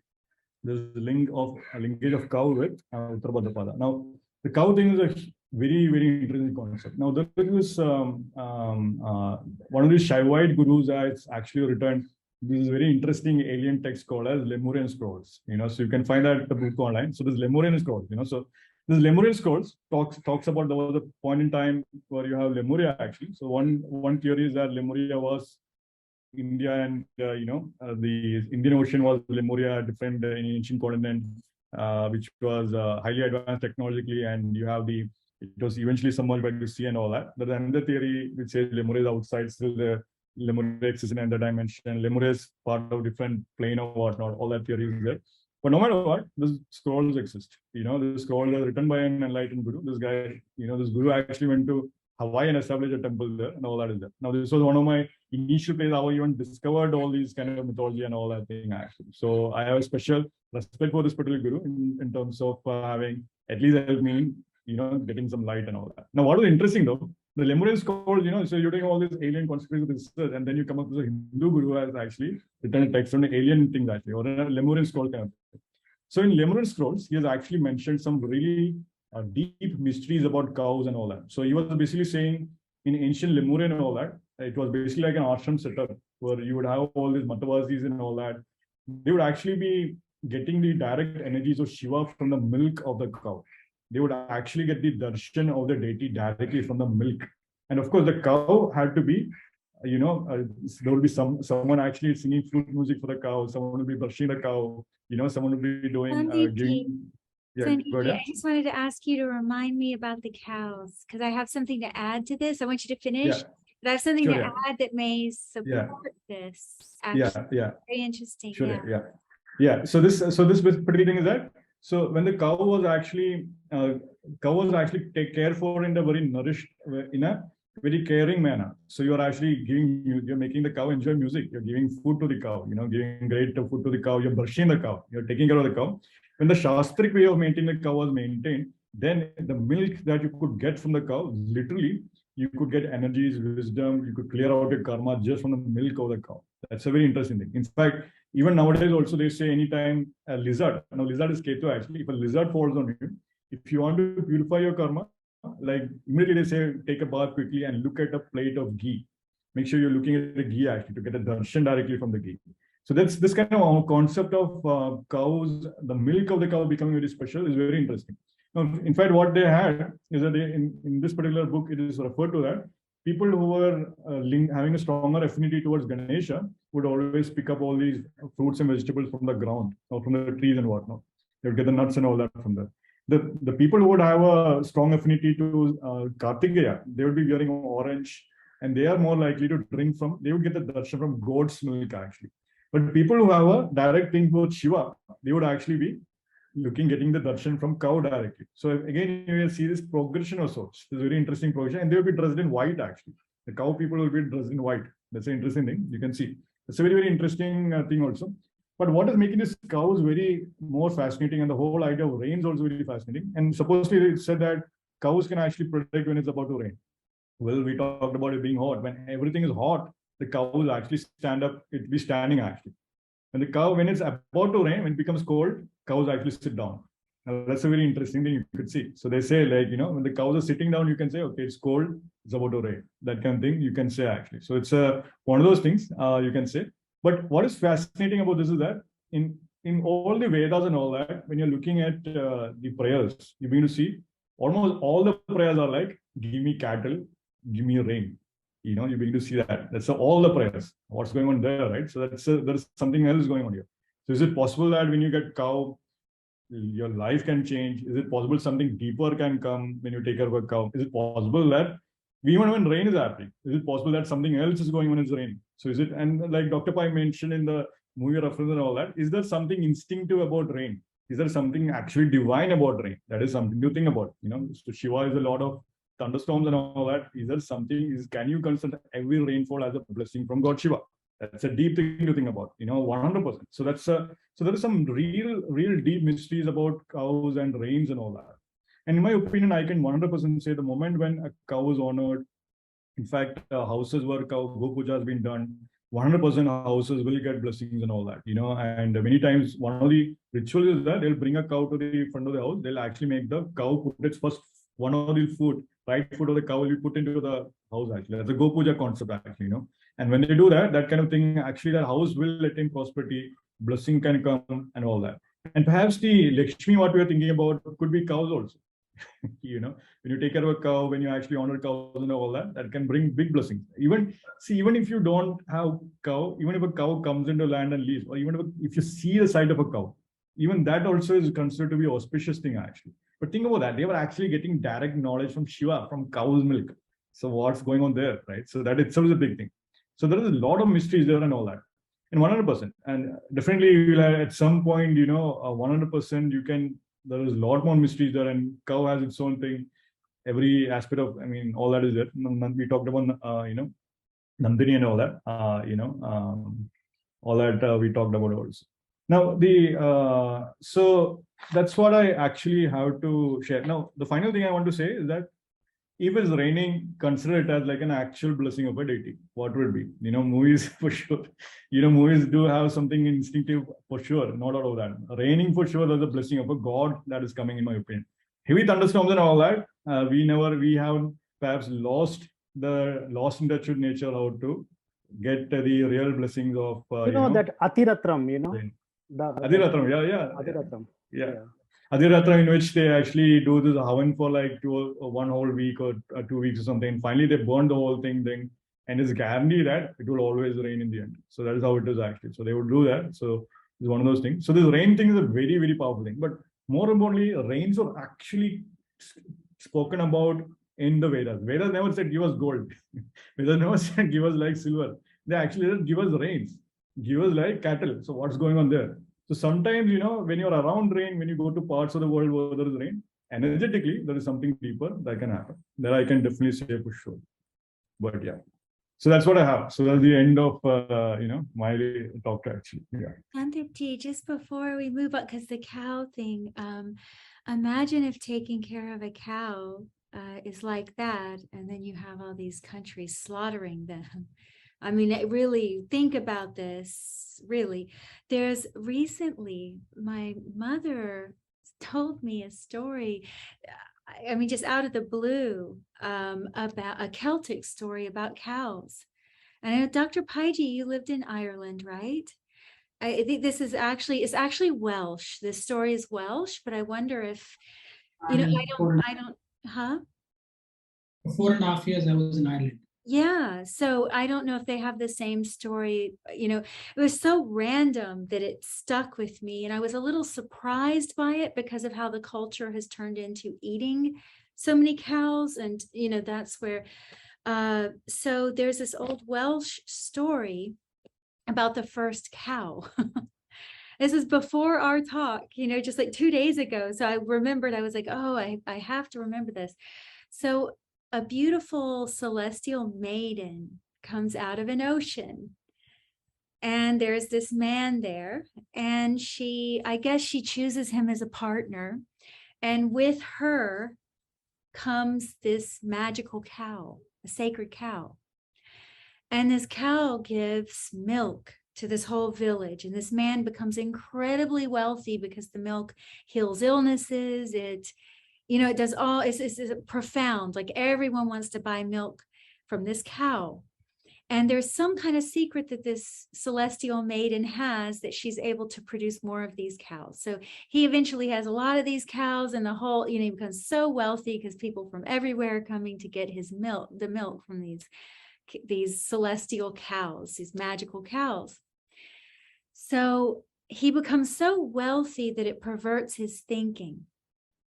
And he starts thinking, well, if their milk does this, what does their meat do? What does it do to eat them? And he decides he's going to kill the first cow and serve it to the village. And this woman, I guess this goddess, I don't know, I'm not so familiar with Celtic, but I guess she's like a otherworldly woman. She knows his thoughts.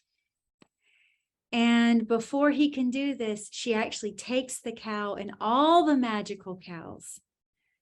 And she says, humans don't deserve this. And she takes them back deep into the ocean. There's the fact that story is even in the West. It just really surprised me. It really surprised me because India's been the only country to really uphold this idea of not harming them. I think that every other country eats them. I mean, lives off of them like this. Very, very fascinating to me. Anyway, the cow thing is it's very interesting, Yuji. I want to add one quick thing about cow. It said that they said that one of the final incarnations as an animal that a spirit will go through is going to be that of a cow before it becomes a human being. It makes sense from Pisces. Yeah, so Pisces being the Aries, 12th house from Aries. Well, Pisces is the previous life. They say that the secret of the previous life is supposed to be in the 12th house, And the Yeah. Jyotish. Then why not Exactly right. elephant?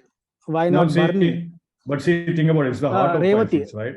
The Heart of Revati, yeah. Pisces, right? Now could be true. Perhaps elephant could also be a starting point also. Could be lion also could be a starting point for lion, for human thing.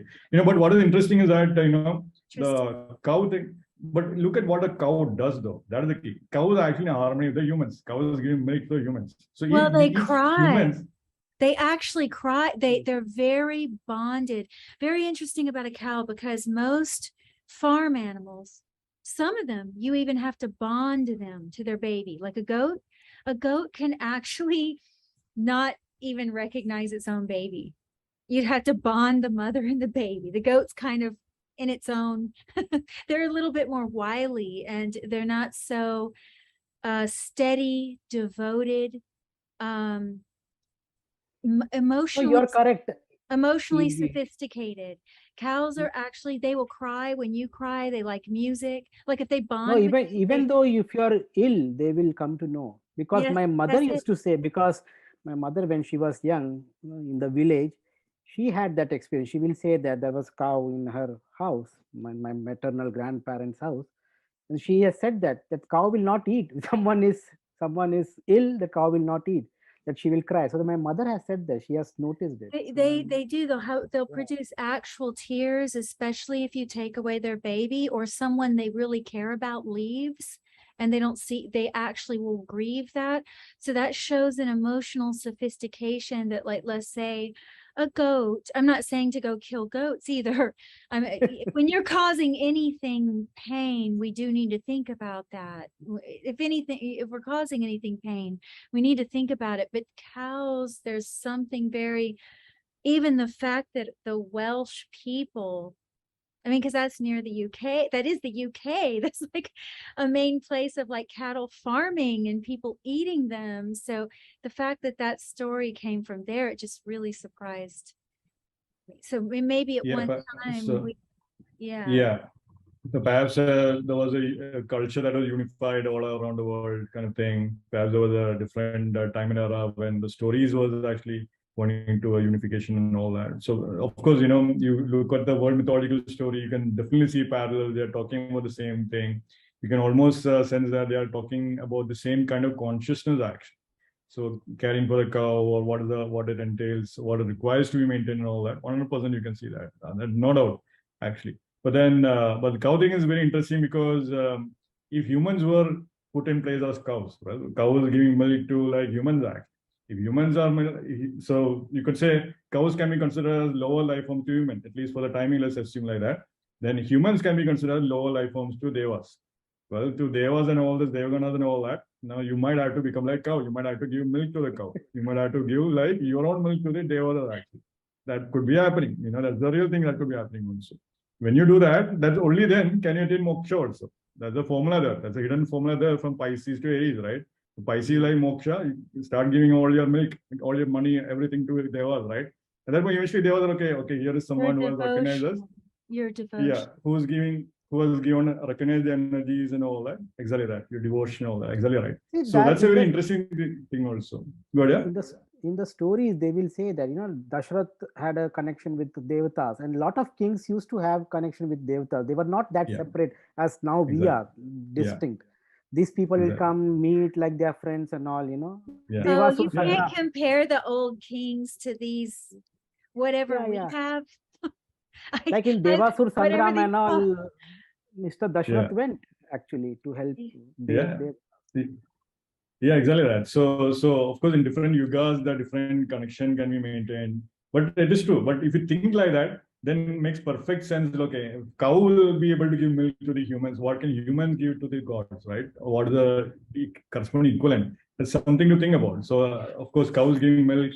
We might have to give devotion, as you said. We might have to do mantras. We might have to do sadhana, right? That kind of thing could be the other thing also. But eventually, it could be that when you do the same thing, eventually you might also get to the Devalok also eventually. So that could be natural progression also. And at the same time, you need to protect your other lower beings too. So protecting other animals, protecting snakes, protecting all that. I think there's something in that's very important about the human form, is that We have a very specific kind of intelligence that's able to actually protect this earth if we use it correctly. It's actually able to protect everything. Or exploit it. That same intelligence can either exploit or protect. Is very interesting. The other thing here is definitely linked with that, the way love is, the free giving of the milk in this way. Like, if it's real love, you don't expect anything from the one you love. If it's real love, like when you obligate, now you can't call that love. You could call it something else. It could be so many other things. It could even be a form of devotion. I'm not speaking bad about that. I'm just saying that pure love will never obligate. Cows in some ways have that. Like, in some way, it might not be what our experiences of it. We don't know their experience, actually. It's very funny when scientists go on to me and they're like, oh, this animal thinks this. Like, how do you know? You can't even like, or, you know, this animal, it seems that they're how do they really know? But it does seem that cows, actually all mothers, because even a cat, very interestingly, will nurse other babies when it's giving milk. When any animal is giving milk in the wild, if there's a stranded baby, they will very commonly let that baby, even if it's a predator animal like a tiger, it will let like a baby deer nurse if it's nursing a baby. That's very strange. But cows in general will just give and give and give and give and give and not even really complain. So I think so you're right. So Uttara Bhadrapada Nakshatra natives can definitely get exploited because of that. You know, that kind of thing. They might continue to give. They might eventually have to learn when to do the boundaries in themselves. That takes time. So you know, sacrifice. Saturn has to mature. Yeah. The same concept of Andromeda, the girl in the mythological story, and the sixth house effect. And Seva. One word with the sixth house is Seva. Big word. Yeah. So what Seva we should do, you know? I think we are talking now, right? We are doing Seva. Jyotish Bollywood. Maybe I'm just saying we should also do some Seva. We should also do something for animals and all. I don't know what. I think eventually the Seva is an interesting idea. So we need not go to an ashram and all that, but we can always do Seva wherever I told. So I think that's the starting point actually. But then at least when you start there, then eventually everything will follow. Do Seva to your own families first. Seva to your own self, man. Eat properly and sleep properly these days, you know. Yeah, of course. That is a default thing. Seva for ourselves. Start with that probably. Yeah.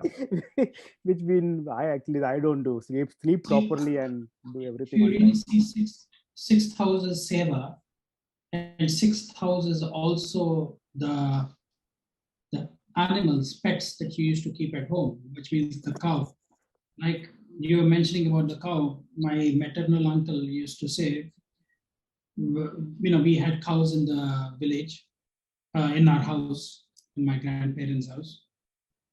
He once told me that if the cow has a mechanism inbuilt within them, if somebody is sick inside the family, the cow can sense it, and they are left free to go and gaze. They go to the mountains and they eat specific herbs. They come back because they gave the milk, right? And the milk has the nutrients of that herbs. That's incredible.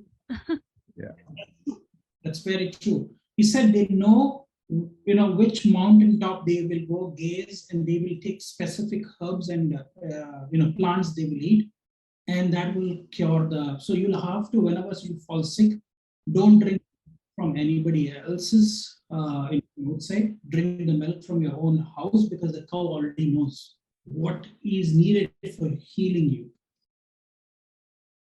And if something also is dangerous sometimes, which can befall on the family, the animals can take it on themselves, and usually they pass away.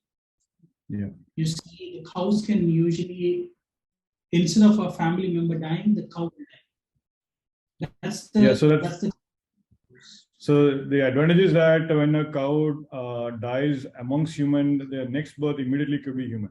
So that is one thing. So in fact, they say even when you're doing sacrifices of these buffaloes and goats and all that, the concept is that you are preparing that animal in a very specific way, and then the animal's progress is very quickly happening also. So that is also the bali and all that, right? So when you're doing bali, that is also one more concept. But This is and the concept of Bali also, Sandeep. yeah. Buffaloes and goats were usually given a sacrificial animal. Buffalo Yes. is Saturn, goat Yeah. is Mars. Right. Both are malefics. That's why you Yeah. sacrifice them, but you never Yeah. sacrifice them. Because mostly cows were considered as Jupiter or Venus. Yeah, there was one Vedic ritual, I forgot the name, the cows were sacrificed. I forgot the name, in which they would actually do it's Vedas actually. So you can, one of the things, Ashwamedha is famous. Ashwamedha thing is they actually do, in which the horse will go and roam and all that. Finally, the horse will be sacrificed. You The know, kings were, guys, yeah. we need to be careful about these translations too. Translation, exactly. I will don't know. say the British have translated certain things, and I used to think people were just being perhaps overly patriotic and getting very fanatic because they would tell me these things.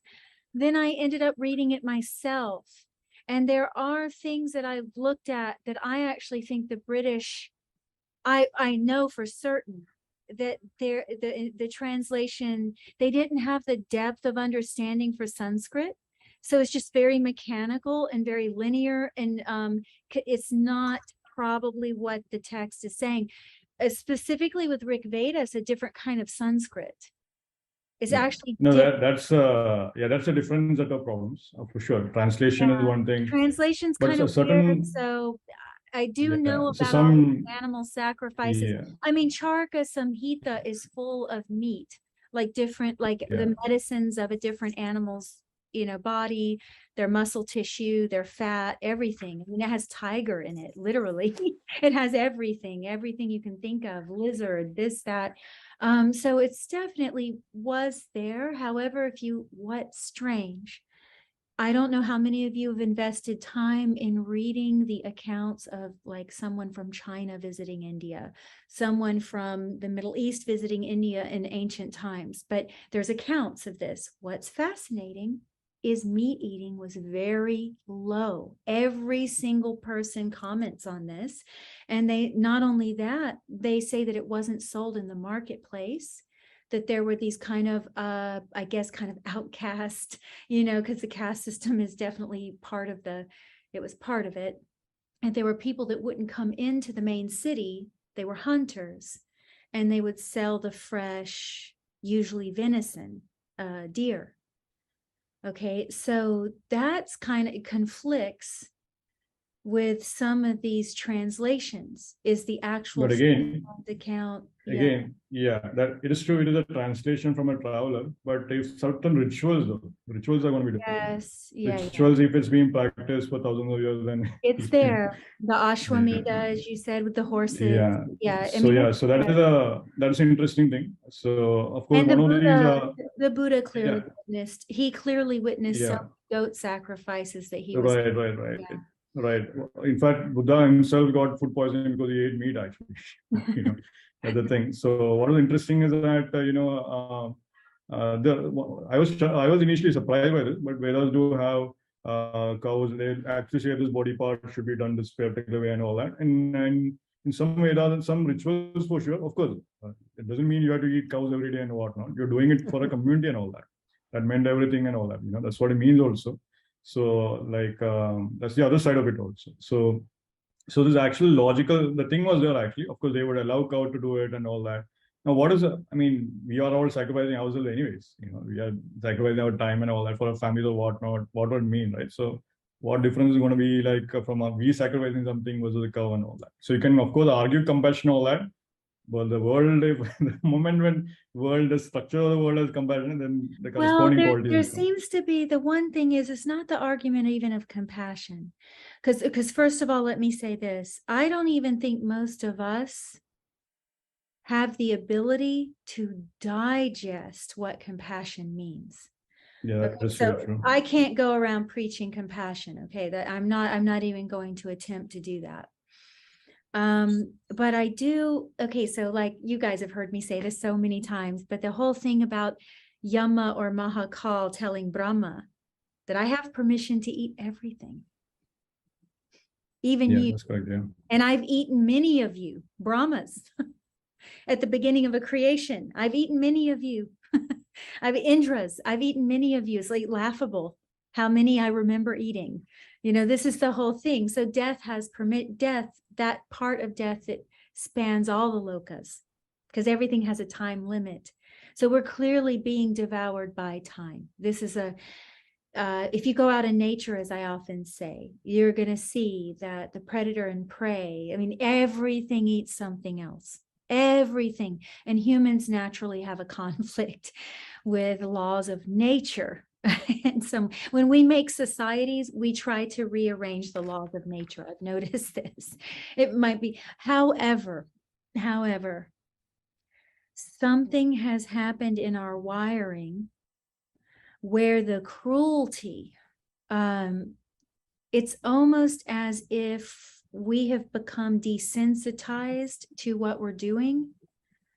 And so, regardless if the Vedic people did these sacrifices, I'm not sure we have the power, the merit, even the punya in this age to digest supporting sacrificing animals in the public. Things like we don't have, I'm not saying we're supporting it. I'm just making it clear that I also did realize that a lot of these translations, to my point about the translations, they were almost to make India look more primitive. It's just, I just want to be super careful with those kinds of things because. So again, Yuji, I understand what you're saying. Though it is true that, I mean, none of us know what the real Vedas mean, right? So forget about Vedas. We have people preaching Vedanta at this point in day. You know, they have not even read the Vedas. They're not even get to Anta the Vedas. But having said so, certain rituals and formulations, as I said, it has its own system and all that. So you never know what energy they were capturing and all that. So, for instance, there are many cases where goat sacrifices were done and all that, and then eventually a guru would come in and change that particular place with a different sacrifice and all that. In fact, I know the opposite also happening, where like Devata was initially, it was just a cattle fair that was happening in that particular place for the temple, and then they started sacrificing goats. Now the Devata became, the Sattva Guna became a Tama Guna kind of Devata at that point. The Devata became a low quality at that point. So really it comes down to the quality of that particular Devata being worshipped actually. So Tamoguna kind of Devatas will actually require sacrifices if you're honoring that particular energy at that place. When do you need Tamoguna? When you're having tamasic kind of forces. You have people attacking you or whatnot, well, you're going to need Tamoguna at that point. So you have those Devatas also. That's why I said Bhadragali needs to be worshipped if you can even get Lakshmi also. So there is merit, there is value. At Durga temple. Exactly right. Yes, exactly. Yeah. So of course, you know, actually. Yeah. Exactly right. Yeah. So what happens if Kshatriyas have forgotten their dharma, right? Now you have different set of problems, right? So that's the actual thing. Kshatriya. These are not. Don't. Exactly. These are not. I don't know what they are, but they're not Kshatriya. So of course you begin to see each of those classes coming down. Brahmins become Vaishyas, Vaishyas eventually become Kshatriyas, or you know, Brahmins become Vaishyas, Vaishyas become Brahmins become Kshatriyas, Kshatriyas eventually become Vaishyas, and then Vaishyas eventually become Shudra. Eventually everyone becomes Shudra, right? It's a different quality in Guna and all that. So like I said, though what you said, I completely agree in the text and all that. I mean, definitely I not even read Veda, I don't even understand Veda. I have no right to speak over that myself. But having said so, energies and all that, I can really understand. I can understand certain lands having some traditions, but even tradition is different, but your lifestyle should be matching that tradition in the first place. That is a different question for sure. That is a 100% that is having thing. But 100%, I want, though it is true that eventually you are painting something, then the argument can be made same for the plants also. You know, when you're cutting trees, grains and all that, you know, become a typical veg versus non-vegetarian argument. You have to become Jain in order to like. Yeah. Yeah, But and no, die.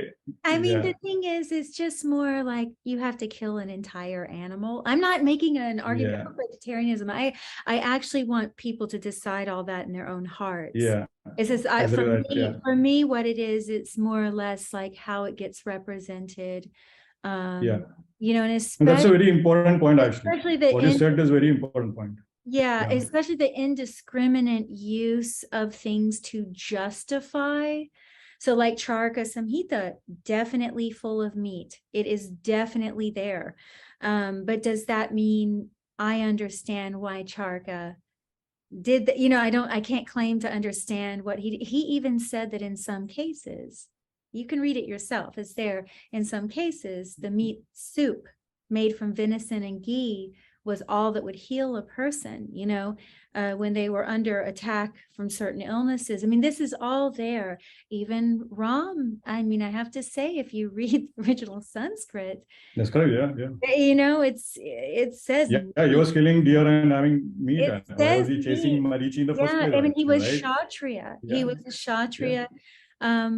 You know, so even Bhishma in the Mahabharata and Bhishma in his section, we hear his discussion of this, which is very fascinating. I think everyone should read it, actually, because he actually talks about how meat strengthens the body and that it is a tapasya to sacrifice it. He talks about it giving you spiritual power to sacrifice it. People think it comes from Buddha. I've heard this a lot. People think that vegetarianism comes from Buddha, but actually Bhishma on his bed of arrows talks about the sacrifice, it being an actual tapasya to sacrifice having meat, especially for a kshatriya, because it builds muscle tissue. So he actually says this. So it's all there. It's all there. And when you start putting the pieces together and you see outsiders coming in, India was definitely a diverse place. But I've heard a lot of people use these things to justify like that is very clearly strange mistake. things. Like Yeah. Tantra is used to, I can barely talk about it because it's used to justify so much bizarre behavior that like the behavior that's going to hurt the person. That's why it's going to hurt. So you know, yeah. That I really agree with wholeheartedly in how the texts are actually, you know, taken out of context and how you use it for your own intentions and all that. That is a very easy thing to agree. 100%, all texts, whatever it be. I mean, people went and killed people in the name of Bible. Actually, how far do you want to go? That's right? the So worst. simple as that. And actually, that text is really bad. I mean, it's really violent. It's really violent. But then getting on a moral high horse and preaching to everyone, that is very destructive on your spiritual path. Actually, it's very destructive in general, because it's not authentic. There's something very fake about that. That is very, you are 100%. I have seen people like that. I've met people like that, but I think that's denial. This is a very Uttara Bhadrapada point, actually. Taking words out of context or taking systems out of context, actually. 100%. Well, that would be a lower side. Yeah, I think a deeper, that's correct. The higher side would be to accept you don't I think know. That's a very interesting point, actually, because words have certain ideas, perhaps certain practices were practiced within context within a specific lifestyle also. Mercury is the sixth lord, 6,000 routines. What is your lifestyle? So perhaps in ancient India and all that, when they were perfectly and mistranslation. That could also be the case. Mercury getting interpreted also. I think that's a very interesting point. So how the opposite hasta, the lifestyle, your routines is many times combined with the systems in practice in different times. Of course, you are practicing ancient lifestyle, then you might have to have an ancient kind of devata kind of thing, or god or spiritual practice also. But if you're doing an ancient practice with modern lifestyle, it might not be a perfect fit also. So that's something like when you read like things like the Bhagavatam, how there's mention of, Narada, basically he has to say, he basically gets this knowledge. I believe it is from this rishi that's got the 3 Kalagni name. I believe it's been a while since I've read it. Forgive me. I'm probably doing some misquote right now, so someone can double check. But But Narada does come to the conclusion that some form of devotion, very pure devotion, in his sutra, the Narada Bhakti Sutras, which you mentioned, he talks about what pure devotion is, and it's nearly impossible for us in this age. I mean, it's so,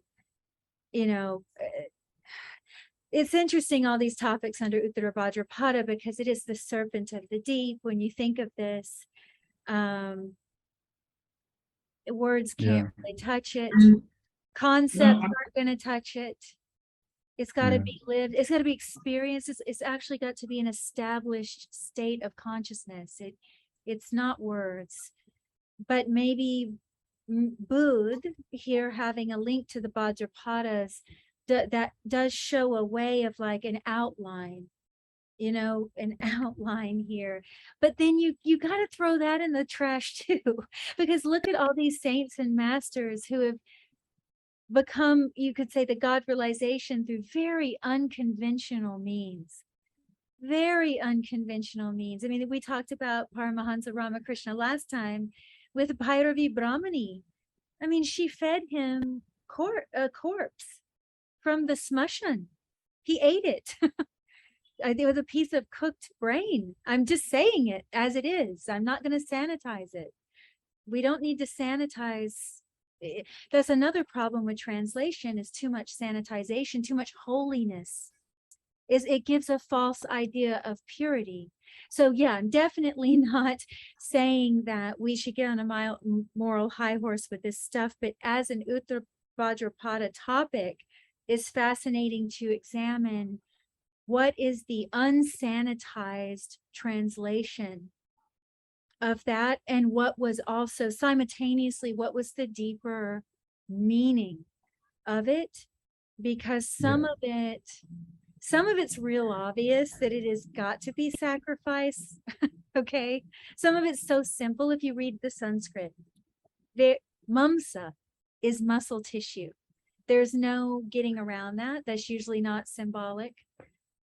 Okay, so it's so it's different yugas, different so different yugas, different practices, different texts from different eras, different terminology, so what is important in this day and age, you're getting lost also. That is also very true, from what was important maybe yugas ago or something. So that's also very true.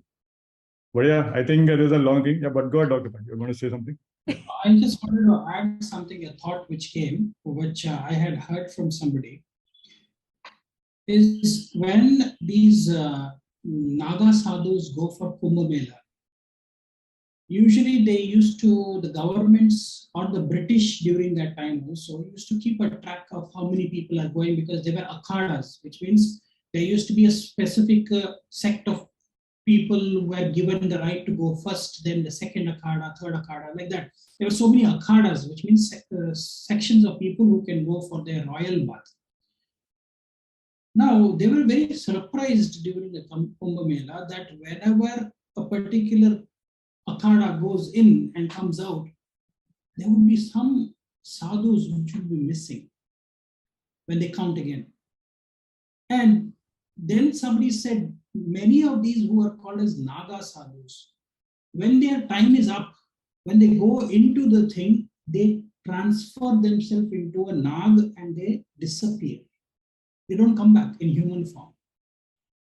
Now, I have something to wonder with this Uttara Bhadrapada, where we're talking about Nagas and things and Naga sadhus.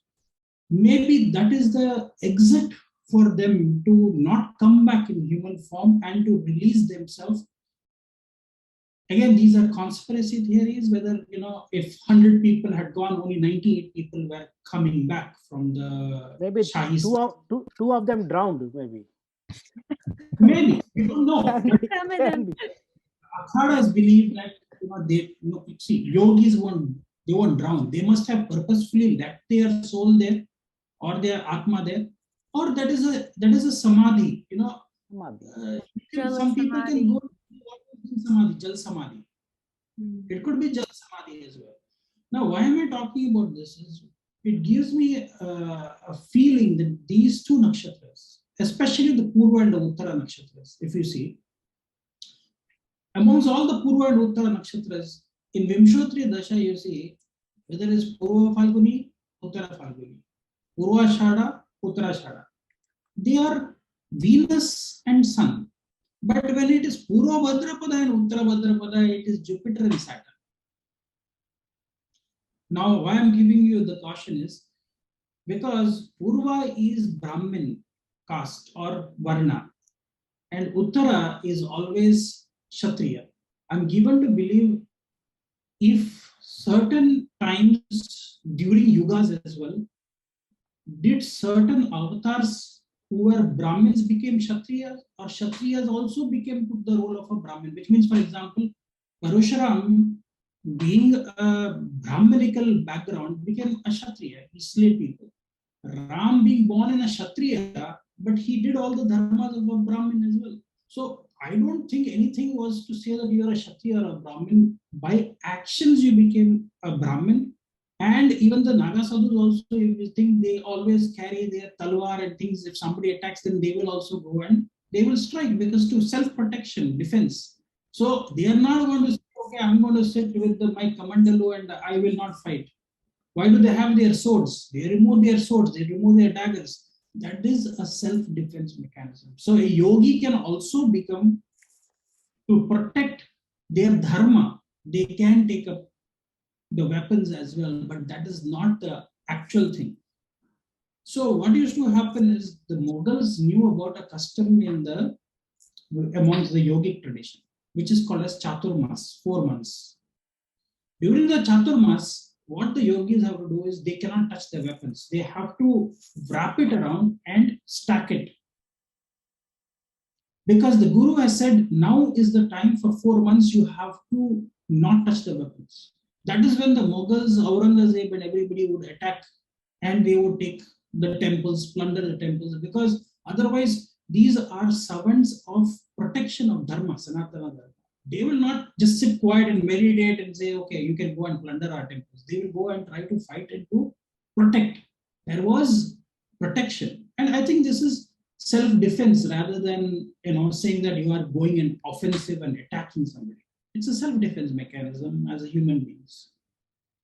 So somewhere I feel this Uttara and things is more to say that it is, being a Brahmin, you can be a Kshatriya. Also, you can follow to protect your women, to protect the children of your land. Sometimes you have to lift up weapons. You cannot say that, okay, I've been attacked and I'm sitting and I'm just doing some jump and tuck. That will not save you from the enemies, right?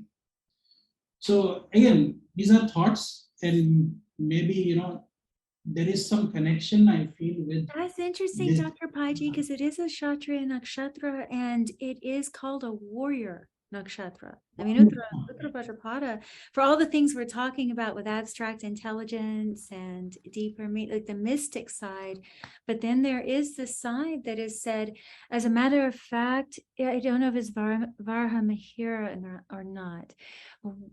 One of them say that, I think it is, talks about plotted revenge. It belongs to Uttara Bhadrapada. Plotted revenge.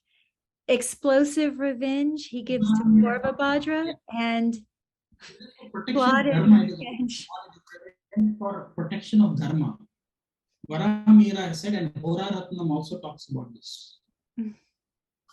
So I actually think, this nakshatra, you will interestingly see this nakshatra show up a lot with people who have learned forms of martial arts. You will see this. Yeah, that's right. Yeah, Bhadrakali, actually, a lot of Kalarified martial artists worship Bhadrakali, actually. That's very true. 100% true. That's interesting, because it is. It does have that element. It is a Kshatriya nakshatra. And I have seen a lot of heads of corporations, things like that. I have seen that, like in the world, I've seen people that Sandeep ji, actually, your point with understanding the structure, that I've seen this. I've seen that exact thing where the person is running multiple units, or there's somehow the stability of a large firm. Or some, because once again, we have to be careful with that Nietzsche Mercury, because it actually, I think Jaimini nailed it when he said Nicha Ucha, same thing. I just think if you just read that verse and you don't take it seriously, you're going to make a lot of mistakes. Like we've spoken many times before about how many athletes have the Mangal Nicha. You know, so yeah, so it's a real thing. I think actually there must be an imprint of Budh on this nakshatra in that way. I mean, all the mathematicians now, Ketu likes numbers. He likes codes, actually, even though he typically is a graha of the hidden siddhis, you know, like the things that require no intellect, you could say. He also does comprehend codes. So Jaimini Rishi, I mean, Ketu's in his Gotra. And he coded everything. So it has to have some, it's not just, when we say abstract intelligence, it doesn't mean a kind of intelligence that's without, I don't know, sometimes when you say abstract intelligence, it's like the person has the head in the clouds or they're a dreamer. I mean, this can definitely happen with all of Pisces, is the imaginative dreaming, you know, this definitely has that, but I think abstract intelligence is exactly what it is. It's abstract, but it's still intelligent. And as a matter of fact, more intelligent very commonly, like Ramanujan, you know, it's very profound, the things he would come up with. And a lot of it was code. A lot of it would be sequences, like little tricks. I don't know if you've read his notes, but he loved the play of numbers, like almost like a language. So he liked to discover all these little codes, especially with building number sequences. He has this. Yep. So some of that reminds me a bit of Jaimini. Some of it reminds me a bit of Ketu, actually. But there's got to be that Mercury. It has to have that imprint too. So interesting. Well, so this is what we have. I think it's bigger than a blockbuster for sure. But 4 hours and 12 minutes probably. Okay, great.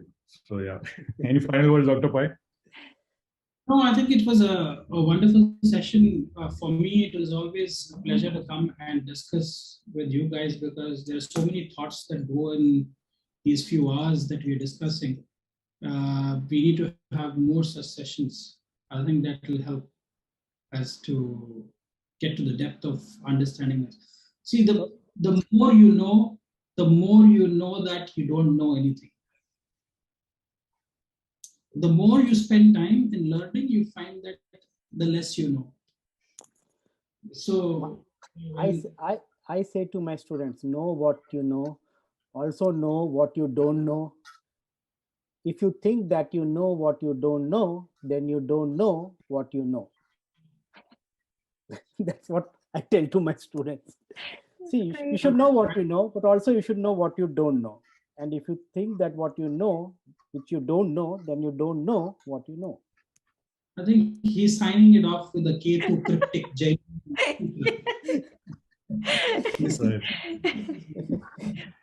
Mathematical formula of ending the session. That's actually great, Tokichi. I love that. Yeah. Okay, so I think we should. Yeah. Okay. Thank you, everyone. Yeah. Thank you. Namaste. Namaste.